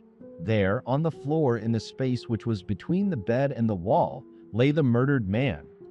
At sight of him, an exclamation burst from Sidney's lips. It's Holt. Thank God, cried Lessingham. It isn't Marjorie. The relief in his tone was unmistakable. That the one was gone was plainly nothing to him in comparison with the fact that the other was left. Thrusting the bed more into the center of the room, I knelt down beside the man on the floor. A more deplorable spectacle than he presented I have seldom witnessed. He was decently clad in a gray tweed suit, white hat, collar, and necktie, and it was perhaps that fact which made his extreme attenuation the more conspicuous. I doubt if there was an ounce of flesh on the whole of his body. His cheeks and the sockets of his eyes were hollow. The skin was drawn tightly over his cheekbones. The bones themselves were staring through. Even his nose was wasted, so that nothing but a ridge of cartilage remained. I put my arm beneath his shoulder and raised him from the floor. No resistance was offered by the body's gravity. He was as light as a little child. "I doubt," I said, "if this man has been murdered. It looks to me like a case of starvation or exhaustion, possibly a combination of both." "What's that on his neck?" asked the inspector. He was kneeling at my side. He referred to 2 abrasions of the skin, one on either side of the man's neck. "They look to me like scratches. They seem pretty deep, but I don't think they're sufficient in themselves to cause death. They might be, joined to an already weakened constitution. Is there anything in his pockets? Let's lift him onto the bed." We lifted him onto the bed, a featherweight he was to lift. While the inspector was examining his pockets to find them empty, a tall man with a big black beard came bustling in. He proved to be Dr. Glossop, the local police surgeon who had been sent for before our quitting the station house. His first pronouncements, made as soon as he commenced his examination, was, under the circumstances, sufficiently startling. "I don't believe the man's dead. Why didn't you send for me directly you found him?" The question was put to Mrs. Henderson.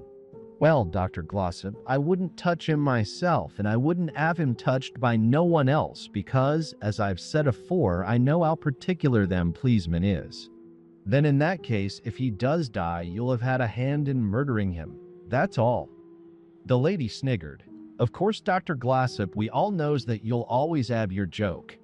You'll find it a joke if you have to hang, as you ought to, you." The doctor said what he did say to himself under his breath.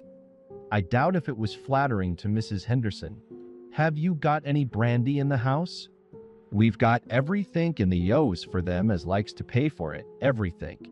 Then, suddenly remembering that the police were present, and that hers were not exactly licensed premises, leastways we can send out for it for them parties as gives us the money, being, as is well known, always willing to oblige. "Then send for some to the tap downstairs if that's the nearest. If this man dies before you've brought it, I'll have you locked up as sure as you're a living woman." The arrival of the brandy was not long delayed, but the man on the bed had regained consciousness before it came. Opening his eyes, he looked up at the doctor, bending over him. "Hullo, my man. That's more like the time of day. How are you feeling?" The patient stared hazily up at the doctor, as if his sense of perception was not yet completely restored, as if this big, bearded man was something altogether strange. "I'm glad to see you looking better, Mr. Holt. You know me, don't you? I've been running about after you all day long." You are. The man's eyes closed as if the effort at recollection exhausted him. He kept them closed as he continued to speak. "I know who you are. You are the gentleman." "Yes, that's it. I'm the gentleman. Name of Atherton. Miss Linden's friend. And I dare say you're feeling pretty well done up and in want of something to eat and drink. Here's some brandy for you." The doctor had some in a tumbler. He raised the patient's head, allowing it to trickle down his throat. The man swallowed it mechanically, motionless, as if unconscious what it was that he was doing. His cheeks flushed. The passing glow of color caused their condition of extraordinary, and indeed extravagant attenuation to be more prominent than ever. The doctor laid him back upon the bed, feeling his pulse with one hand while he stood and regarded him in silence. Then, turning to the inspector, he said to him in an undertone, "If you want him to make a statement, he'll have to make it now. He's going fast. You won't be able to get much out of him. He's too far gone, and I shouldn't bustle him, but get what you can."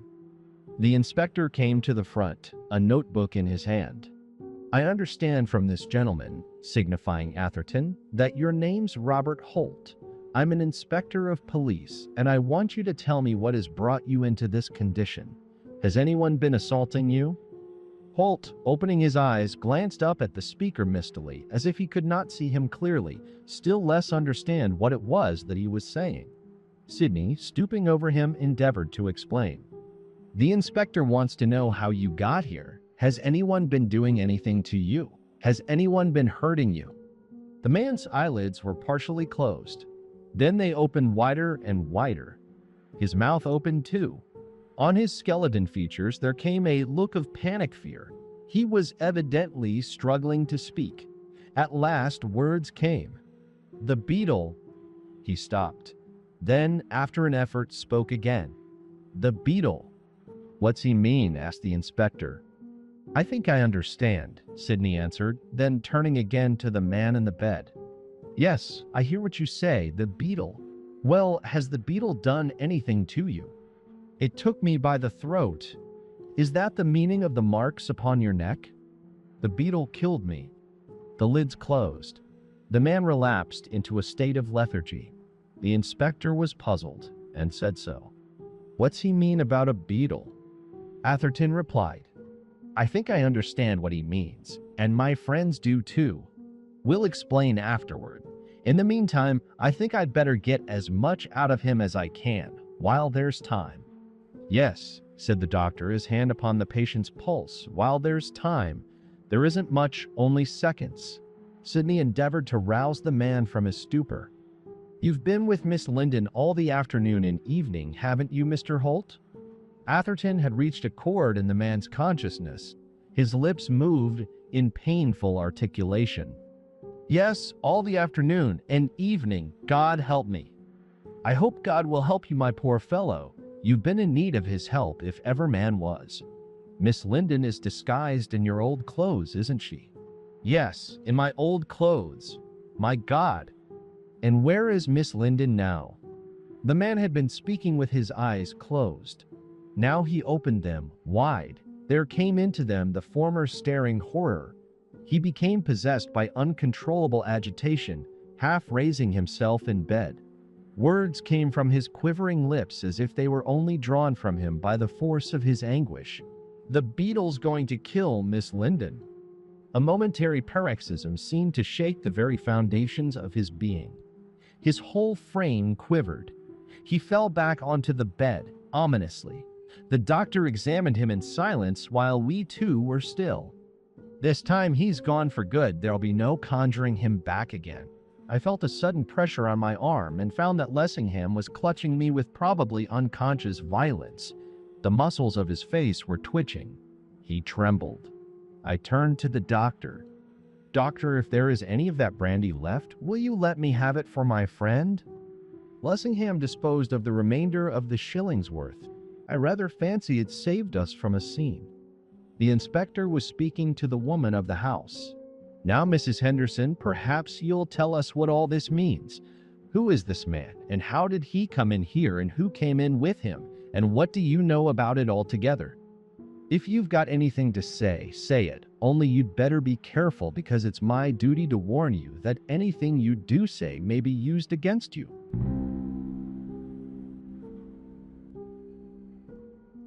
Chapter 45. All that Mrs. Enderson knew. Mrs. Henderson put her hands under her apron and smirked. "Well, Mr. Phillips, it do sound strange to hear you talking to me like that. Anybody'd think I'd done something as I didn't ought to have done to hear you going on. As for what's opined, I'll tell you all I know with the greatest willingness on earth. And as for being careful, there ain't no call for you to tell me to be that, for that I always am, as by now you ought to know." "Yes, I do know. Is that all you have to say?" "Raleigh, Mr. Phillips, what a man you are for catching people up. You Raleigh are." "O' course that ain't all I've got to say. Ain't I just a-comin' to it?" "Then come. If you presses me so you'll muddle of me up, and then if I do happen to make a horror, you'll say I'm a liar, when goodness knows there ain't no more truthful woman not in Limehouse." Words plainly trembled on the inspector's lips, which he refrained from uttering. Mrs. Henderson cast her eyes upwards, as if she sought for inspiration from the filthy ceiling. "So far as I can swear, it might have been an hour ago, or it might have been an hour and a quarter, or it might have been an hour and 20 minutes. We're not particular as to the seconds. When I ears a knocking at my front door, and when I comes to open it, there was a Harab party with a great bundle on his head, bigger nor hisself, and 2 other parties along with him. This Harab party says, in that queer foreign way them Harab parties as of talkin', a room for the night, a room. Now, I don't much care for foreigners, and never did, especially them Harabs, which their abbots ain't my own, so I as much in's the same. But this Harab party, he didn't seem to quite follow of my meaning, for all he done was to say as he said afore, a room for the night, a room. And he shoves a couple of arf crowns into mine. Now it's always been a matter of mine that money is money, and one man's money is as good as another man's. So not wishing to be disagreeable, which other people would have taken 'em if I hadn't, I shows 'em up air. I'd been downstairs, it might have been arfa hour, when I ears a shindy a coming from this room. What sort of a shindy? Yelling and shrieking, oh my gracious, it was enough to set your blood all curdled for ear-piercingness. I never did ear nothing like it. We do have troublesome parties in air, like they do elsewhere, but I never did ear nothing like that before. I stood it for about a minute, but it kept on, and every moment I expected as the other parties as was in the 'ouse would be complaining, so up I comes and I thumps at the door, and it seemed that thump I might for all the notice that was took of me. Did the noise keep on? Keep on. I should think it did keep on. Lord love you. Shriek after shriek, I expected to see the roof took off. Were there any other noises? For instance, were there any sounds of struggling or of blows? There weren't no sounds except of the party hollering. One party only? One party only. As I says afore, shriek after shriek, when you put your ear to the panel, there was a noise like some other party blubbering, but that weren't nothing. As for the hollering, you wouldn't have thought that nothing what you might call human could have kept up such a screechin'. I thumps, and at last, when I did think that I should have the door broke down, the Harab says to me from inside, go away. I pay for the room. Go away. I did think that pretty good, I tell you that. So I says, pay for the room or not pay for the room, you didn't pay to make that shindy. And what's more, I says, if I ear it again, I says, out you goes. And if you don't go quiet, I'll have somebody in as'll pretty quickly make you. Then was there silence? So to speak there was, only there was this sound as if some party was a blubbering, and another sound as if a party was a panting for his breath. Then what happened? Seeing that, so to speak, all was quiet, down I went again. And in another quarter of an hour, or it might have been 20 minutes, I went to the front door to get a mouthful of hair. And Mrs. Barker, what lives over the road at number 24, she comes to me and says that their Arab party of yours didn't stop long. I looks at her, I don't quite follow you, I says, which I didn't. I saw him come in, she says, and then, a few minutes back, I see him go again with a great bundle on his head he couldn't hardly stagger under. Oh, I says, that's news to me. I didn't know it gone, nor see him neither, which I didn't. So up I comes again, and sure enough, the door was open, and it seems to me that the room was empty, till I come upon this poor young man, what was lying bein' the bed. There was a growl from the doctor. If you'd had any sense and sent for me at once, he might have been alive at this moment. How was I to know that, Dr. Glossop? I couldn't tell. My finding him there murdered was quite enough for me. So I runs downstairs, and I nips hold of Gustus Barley, what was leaning against the wall, and I says to him, Gustus Barley, run to the station as fast as you can and tell him that a man's been murdered, that Harab's been and killed a bloke. And that's all I know about it, and I couldn't tell you no more, Mr. Phillips. Not if you was to keep on asking me questions, not for hours and hours. Then you think it was this man, with a motion towards the bed, who was shrieking. To tell you the truth, Mr. Phillips, about that I don't hardly know what to think. If you had asked me, I should have said it was a woman. I ought to know a woman's holler when I hear it. If anyone does, I've heard enough of 'em in my time, goodness knows. And I should have said that only a woman could have hollered like that, and only or when she was raving mad. But there weren't no woman with him. There was only this man what's murdered, and the other man. And as for the other man, I will say this, that he hadn't got 2 penny worth of clothes to cover him. But Mr. Phillips, howsomever that may be, that's the last Harab I'll have under my roof, no matter what they pays, and you may mark my words, I'll have no more. Mrs. Henderson, once more glancing upward as if she imagined herself to have made some declaration of a religious nature, shook her head with much solemnity.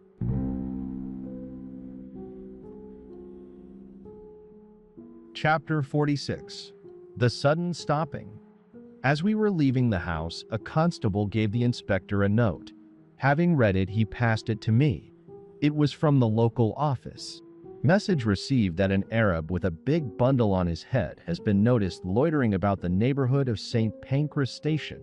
He seemed to be accompanied by a young man who had the appearance of a tramp. Young man seemed ill. They appeared to be waiting for a train, probably to the north. Shall I advise detention? I scribbled on the flyleaf of the note. Have them detained. If they have gone by train, have a special in readiness. In a minute, we were again in the cab. I endeavored to persuade Lessingham and Atherton to allow me to conduct the pursuit alone, in vain. I had no fear of Atherton's succumbing, but I was afraid for Lessingham. What was more almost than the expectation of his collapse was the fact that his looks and manner, his whole bearing, so eloquent of the agony and agitation of his mind, was beginning to tell upon my nerves. A catastrophe of some sort I foresaw. Of the curtains fall upon one tragedy we had just been witnesses. That there was worse, much worse to follow, I did not doubt. Optimistic anticipations were out of the question. That the creature we were chasing would relinquish the prey uninjured, no one, after what we had seen and heard, could by any possibility suppose. Should a necessity suddenly arise for prompt and immediate action, that Lessingham would prove a hindrance rather than a help, I felt persuaded. But since moments were precious and Lessingham was not to be persuaded to allow the matter to proceed without him, all that remained was to make the best of his presence. The great arch of St. Pancras was in darkness. An occasional light seemed to make the darkness still more visible. The station seemed deserted. I thought at first there was not a soul about the place, that our errand was in vain, that the only thing for us to do was to drive to the police station and to pursue our inquiries there. But as we turned towards the booking office, our footsteps ringing out clearly through the silence and the night, a door opened, a light shone out from the room within, and a voice inquired, "Who's that?" "My name's Champnell. Has a message been received from me from the Limehouse police station?" "Step this way." We stepped that way, into a snug enough office of which one of the railway inspectors was apparently in charge. He was a big man, with a fair beard. He looked me up and down as if doubtfully. Lessingham he recognized at once. He took off his cap to him. "Mr. Lessingham, I believe?" "I am Mr. Lessingham. Have you any news for me?" I fancy by his looks that the official was struck by the pallor of the speaker's face and by his tremulous voice. "I am instructed to give certain information to a Mr. Augustus Champnell." "I am Mr. Champnell. What's your information?" "With reference to the Arab about whom you have been making inquiries." A foreigner, dressed like an Arab, with a great bundle on his head, took 2 single thirds for Hull by the midnight express. Was he alone? It is believed that he was accompanied by a young man of very disreputable appearance. They were not together at the booking office, but they had been seen together previously. A minute or so after the Arab had entered the train, this young man got into the same compartment. They were in the front wagon. Why were they not detained? We had no authority to detain them, nor any reason until your message was received a few minutes ago. We at this station were not aware that inquiries were being made for them. You say he booked to Hull. Does the train run through to Hull? No, it doesn't go to Hull at all. Part of it's the Liverpool and Manchester Express, and part of it's for Carlisle. It divides at Derby. The man you're looking for will change either at Sheffield or at Cudworth Junction and go on to Hull by the first train in the morning. There's a local service. I looked at my watch. You say the train left at midnight. It's now nearly 5:20 past. Where's it now? Nearing St. Albans. It's due there 12:35. Would there be time for a wire to reach St. Albans? Hardly. And anyhow, there'll only be enough railway officials about the place to receive and dispatch the train. They'll be fully occupied with their ordinary duties. There won't be time to get the police there. You could wire to St. Albans to inquire if they were still in the train. It could be done, certainly. I'll have it done at once if you like. Then where's the next stoppage? Well, they're at Luton at 12:51. But that's another case of St. Albans. You see, there won't be much more than 20 minutes by the time you've got your wire off, and I don't expect there'll be many people who awake at Luton. At these country places, sometimes there's a policeman hanging about the station to see the express go through, but on the other hand, very often there isn't. And if there isn't, probably at this time of night, it'll take a good bit of time to get the police on the premises. I tell you what I should advise. What's that? The train is due at Bedford at 1:29. Send your wire there. There ought to be plenty of people about at Bedford, and anyhow there'll be time to get the police to the station. Very good. I instructed them to tell you to have a special ready. Have you got one? There's an engine with steam up in the shed we'll have all ready for you in less than 10 minutes. And I tell you what, you'll have about 50 minutes before the train is due at Bedford. It's a 50-mile run.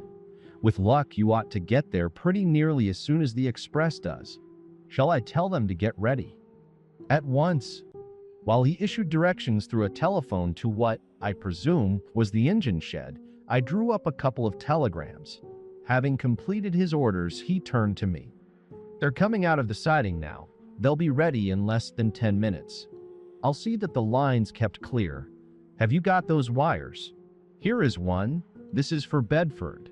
It ran, arrest the Arab who is in train due at 1:29. When leaving St. Pancras, he was in a third-class compartment in front wagon. He has a large bundle which detain. He took 2/3 singles for Hull. This is a young lady whom the Arab has disguised and kidnapped while in a condition of hypnotic trance. Let her have medical assistance and be taken to a hotel. All expenses will be paid on the arrival of the undersigned who is following by special train. As the Arab will probably be very violent, a sufficient force of police should be in waiting. Augustus Champnell? And this is the other. It is probably too late to be of any use at St. Albans, but send it there and also to Luton. Is Arab with companion in train which left St. Pancras at 1300 hours? If so, do not let them get out till train reaches Bedford, where instructions are being wired for arrest. The inspector rapidly scanned them both. They ought to do your business, I should think. Come along with me. I'll have them sent at once, and we'll see if your train's ready. The train was not ready, nor was it ready within the prescribed 10 minutes. There was some hitch, I fancy, about a saloon. Finally, we had to be content with an ordinary old-fashioned first-class carriage. The delay, however, was not altogether time lost. Just as the engine with its solitary coach was approaching the platform, someone came running up with an envelope in his hand. Telegram from St. Albans. I tore it open.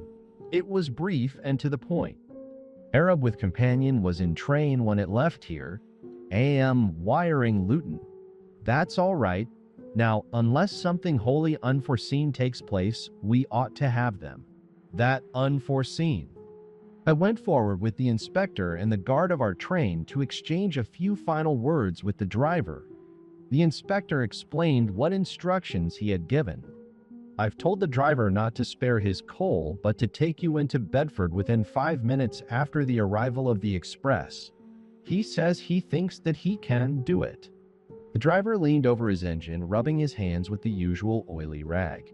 He was a short, wiry man with gray hair and a grizzled mustache, with about him that bearing of semi-humorous, frank-faced resolution which one notes about engine drivers as a class. We ought to do it. The gradients are against us, but it's a clear night and there's no wind. The only thing that will stop us will be if there's any shunting on the road or any luggage trains. Of course, if we are blocked, we are blocked, but the inspector says he'll clear the way for us. Yes, said the inspector, I'll clear the way. I've wired down the road already. Atherton broke in. Driver, if you get us into Bedford within 5 minutes of the arrival of the mail, there'll be a £5 note to divide between your mate and you. The driver grinned. We'll get you there in time, sir, if we have to go clear through the shunters. It isn't often we get a chance of a £5 note for a run to Bedford, and we'll do our best to earn it. The fireman waved his hand in the rear. That's right, sir, he cried. We'll have to trouble you for that £5 note. So as soon as we were clear of the station, it began to seem probable that, as the fireman put it, Atherton would be troubled. Journeying in a train which consists of a single carriage attached to an engine which is flying at topmost speed is a very different business from being an occupant of an ordinary train which is traveling at ordinary express rates. I had discovered that for myself before. That night, it was impressed on me more than ever. A tyro, or even a nervous season, might have been excused for expecting at every moment we were going to be derailed. It was hard to believe that the carriage had any springs. It rocked and swung and jogged and jolted. Of smooth traveling had we none. Talking was out of the question, and for that, I personally was grateful. Quite apart from the difficulty we experienced in keeping our seats, and when every moment our position was being altered and we were jerked backwards and forwards, up and down, this way and that was a business which required care. The noise was deafening. "George," shrieked Atherton, "he does mean to earn that $5. I hope I'll be alive to pay it him."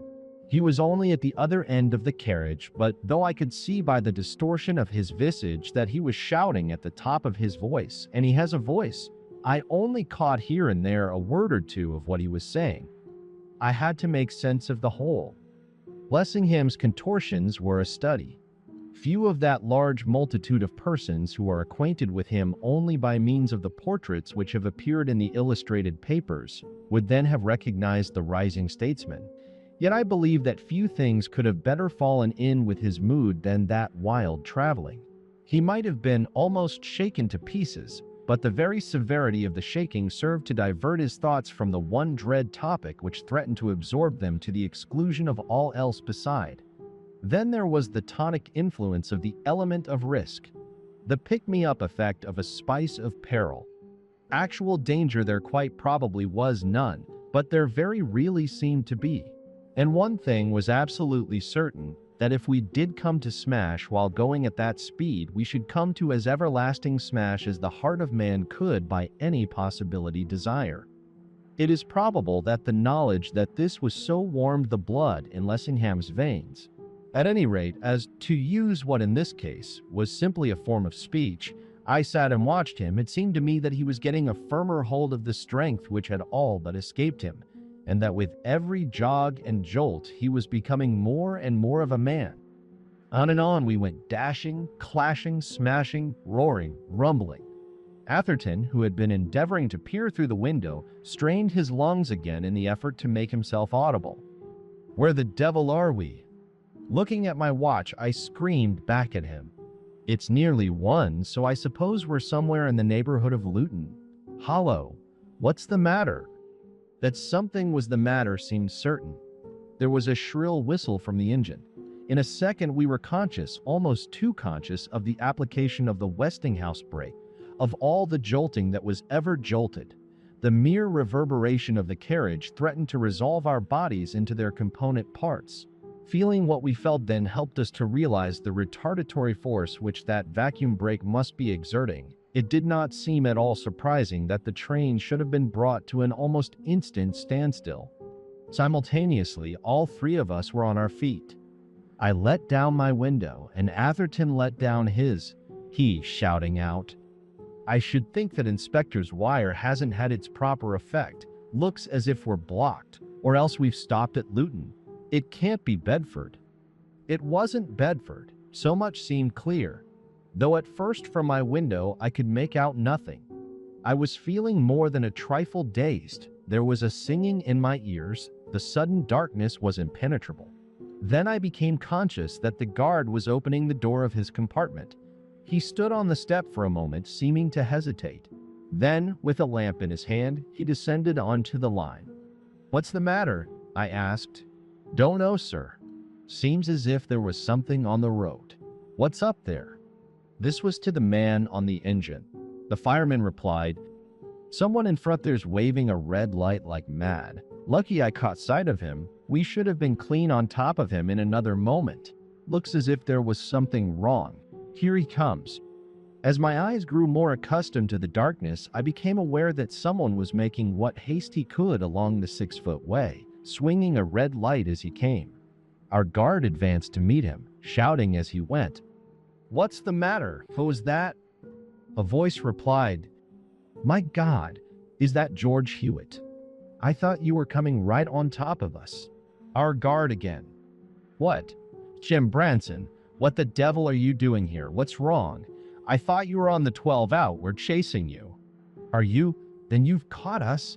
Thank God for it. We're a wreck." I had already opened the carriage door. With that, we all three clambered out onto the line. Chapter 47. The Contents of the Third-Class Carriage. I moved to the stranger who was holding the lamp. He was in official uniform. "Are you the guard of the 12 o'clock out from St. Pancras?" "I am." "Where's your train? What's happened?" "As for where it is, there it is, right in front of you. What's left of it? As to what's happened, why, we're wrecked." "What do you mean by you're wrecked?" "Some heavy-loaded trucks broke loose from a goods in front and came running down the hill on top of us." "How long ago was it?" "Not 10 minutes. I was just starting off down the road to the signal box. It's a good 2 miles away when I saw you coming." "My God! I thought there was going to be another smash." "Much damage done?" "Seems to me as if we're all smashed up.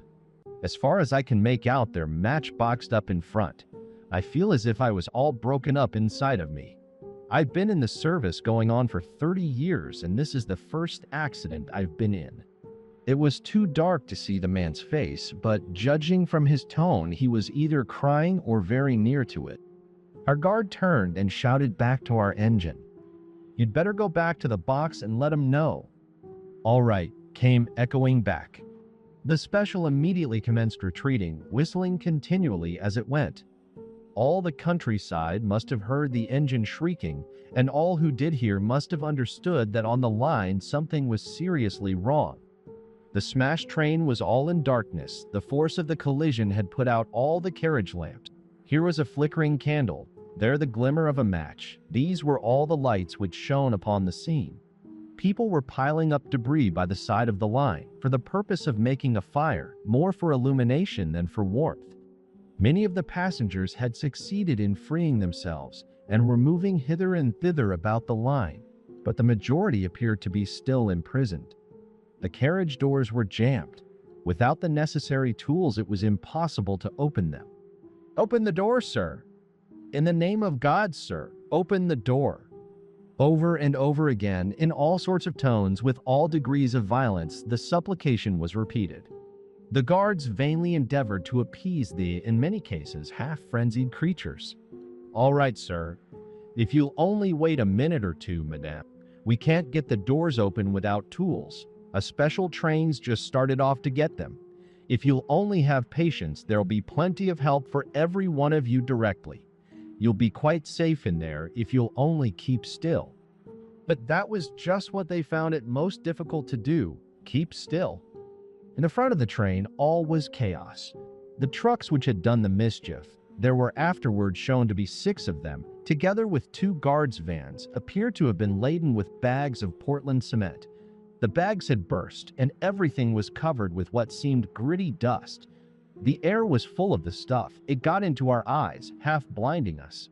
The engine of the express had turned a complete somersault. It vomited forth smoke and steam and flames. Every moment it seemed as if the woodwork of the carriages immediately behind and beneath would catch fire. The front coaches were, as the guard had put it, matchboxed. They were nothing but a heap of debris, telescoped into one another in a state of apparently inextricable confusion. It was broad daylight before access was gained to what had once been the interiors. The condition of the first third-class compartment revealed an extraordinary state of things. Scattered all over it were pieces of what looked like partially burnt rags, and fragments of silk and linen. I have those fragments now. Experts have assured me that they are actually neither of silk nor linen, but of some material, animal rather than vegetable, with which they are wholly unacquainted. On the cushions and woodwork, especially on the woodwork of the floor, were huge blotches, stains of some sort. When first noticed, they were damp and gave out a most unpleasant smell. One of the pieces of woodwork is yet in my possession, with the stain still on it. Experts have pronounced upon it too, with the result that opinions are divided. Some maintain that the stain was produced by human blood, which had been subjected to a great heat and, so to speak, parboiled. Others declare that it is the blood of some wild animal, possibly of some creature of the cat species, yet others affirm that it is not blood at all, but merely paint, while a fourth describes it as, I quote, the written opinion which lies in front of me, caused apparently by a deposit of some sort of viscid matter, probably the excretion of some variety of lizard. In a corner of the carriage was the body of what seemed a young man costumed like a tramp. It was Marjorie Linden. So far as a most careful search revealed, that was all the compartment contained.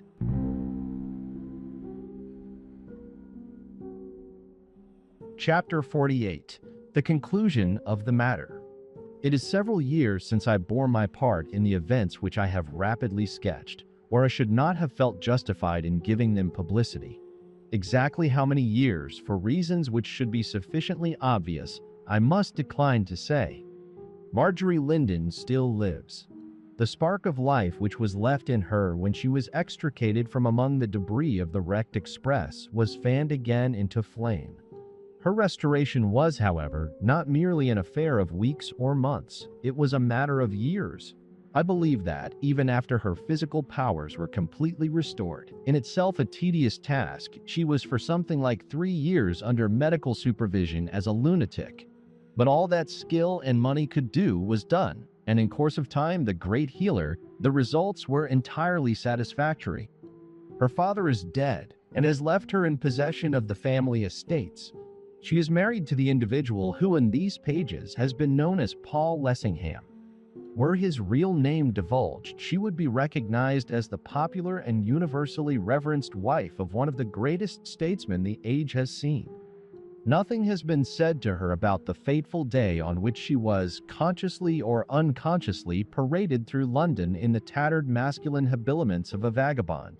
She herself has never once alluded to it.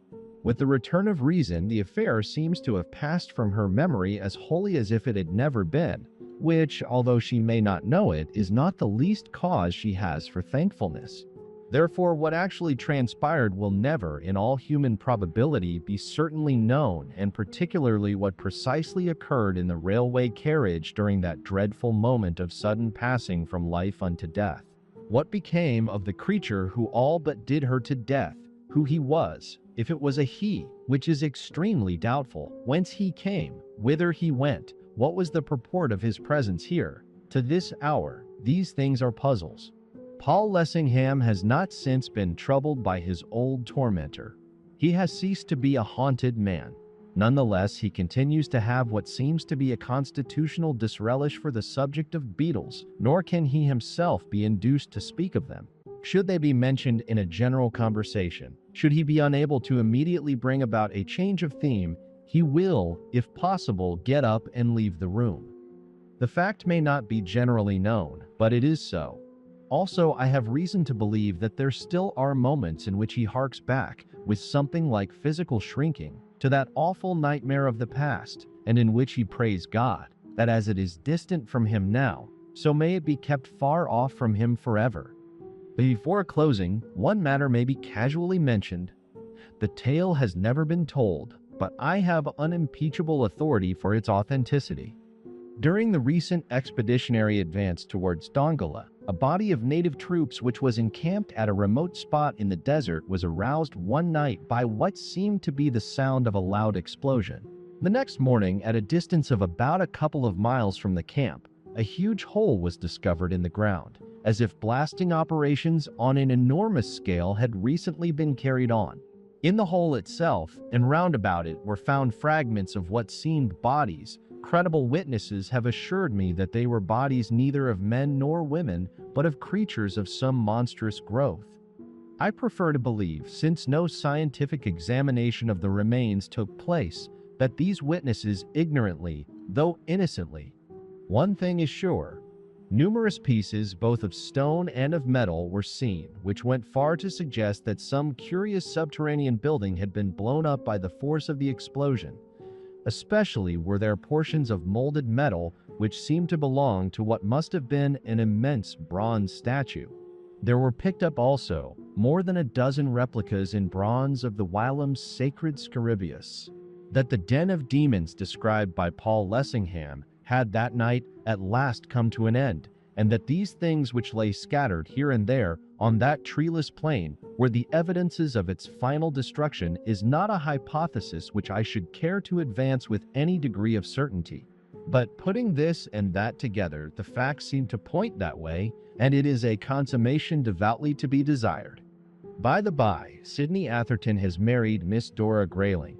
Her wealth has made him one of the richest men in England. She began, the story goes, by loving him immensely. I can answer for the fact that he has ended by loving her as much. Their devotion to each other contradicts the pessimistic nonsense which supposes that every marriage must be of necessity a failure.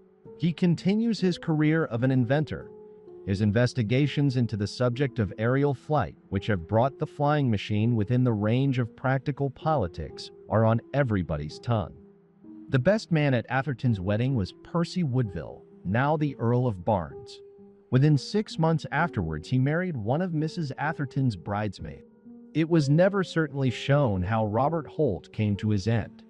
At the inquest, the coroner's jury was content to return a verdict of died of exhaustion. He lies buried in Kensal Green Cemetery, under a handsome tombstone, the cost of which, had he had it in his pockets, might have indefinitely prolonged his days. It should be mentioned that that portion of this strange history which purports to be the surprising narration of Robert Holt was compiled from the statements which Holt made to Atherton, and to Miss Linden, as she then was, when a mud-stained, shattered derelict, he lay at the lady's father's house. Miss Linden's contribution towards the elucidation of the mystery was written with her own hand, after her physical strength had come back to her, and while mentally she still hovered between the darkness and the light, her one relaxation was writing. Although she would never speak of what she had written, it was found that her theme was always the same. She confided to pen and paper what she would not speak of with her lips. She told and retold again the story of her love, and of her tribulation so far as it is contained in the present volume. Her missive invariably began and ended at the same point. They have all of them been destroyed, with one exception. That exception is herein placed before the reader. On the subject of the mystery of the Beetle, I do not propose to pronounce a confident opinion. Atherton and I have talked it over many and many a time, and at the end we have got no forwarder. So far as I am personally concerned, experience has taught me that there are indeed more things in heaven and earth than are dreamed of in our philosophy, and I am quite prepared to believe that the so-called Beetle, which others saw, but I never was, or is, for it cannot be certainly shown that the thing is not still existing, a creature born neither of God nor man.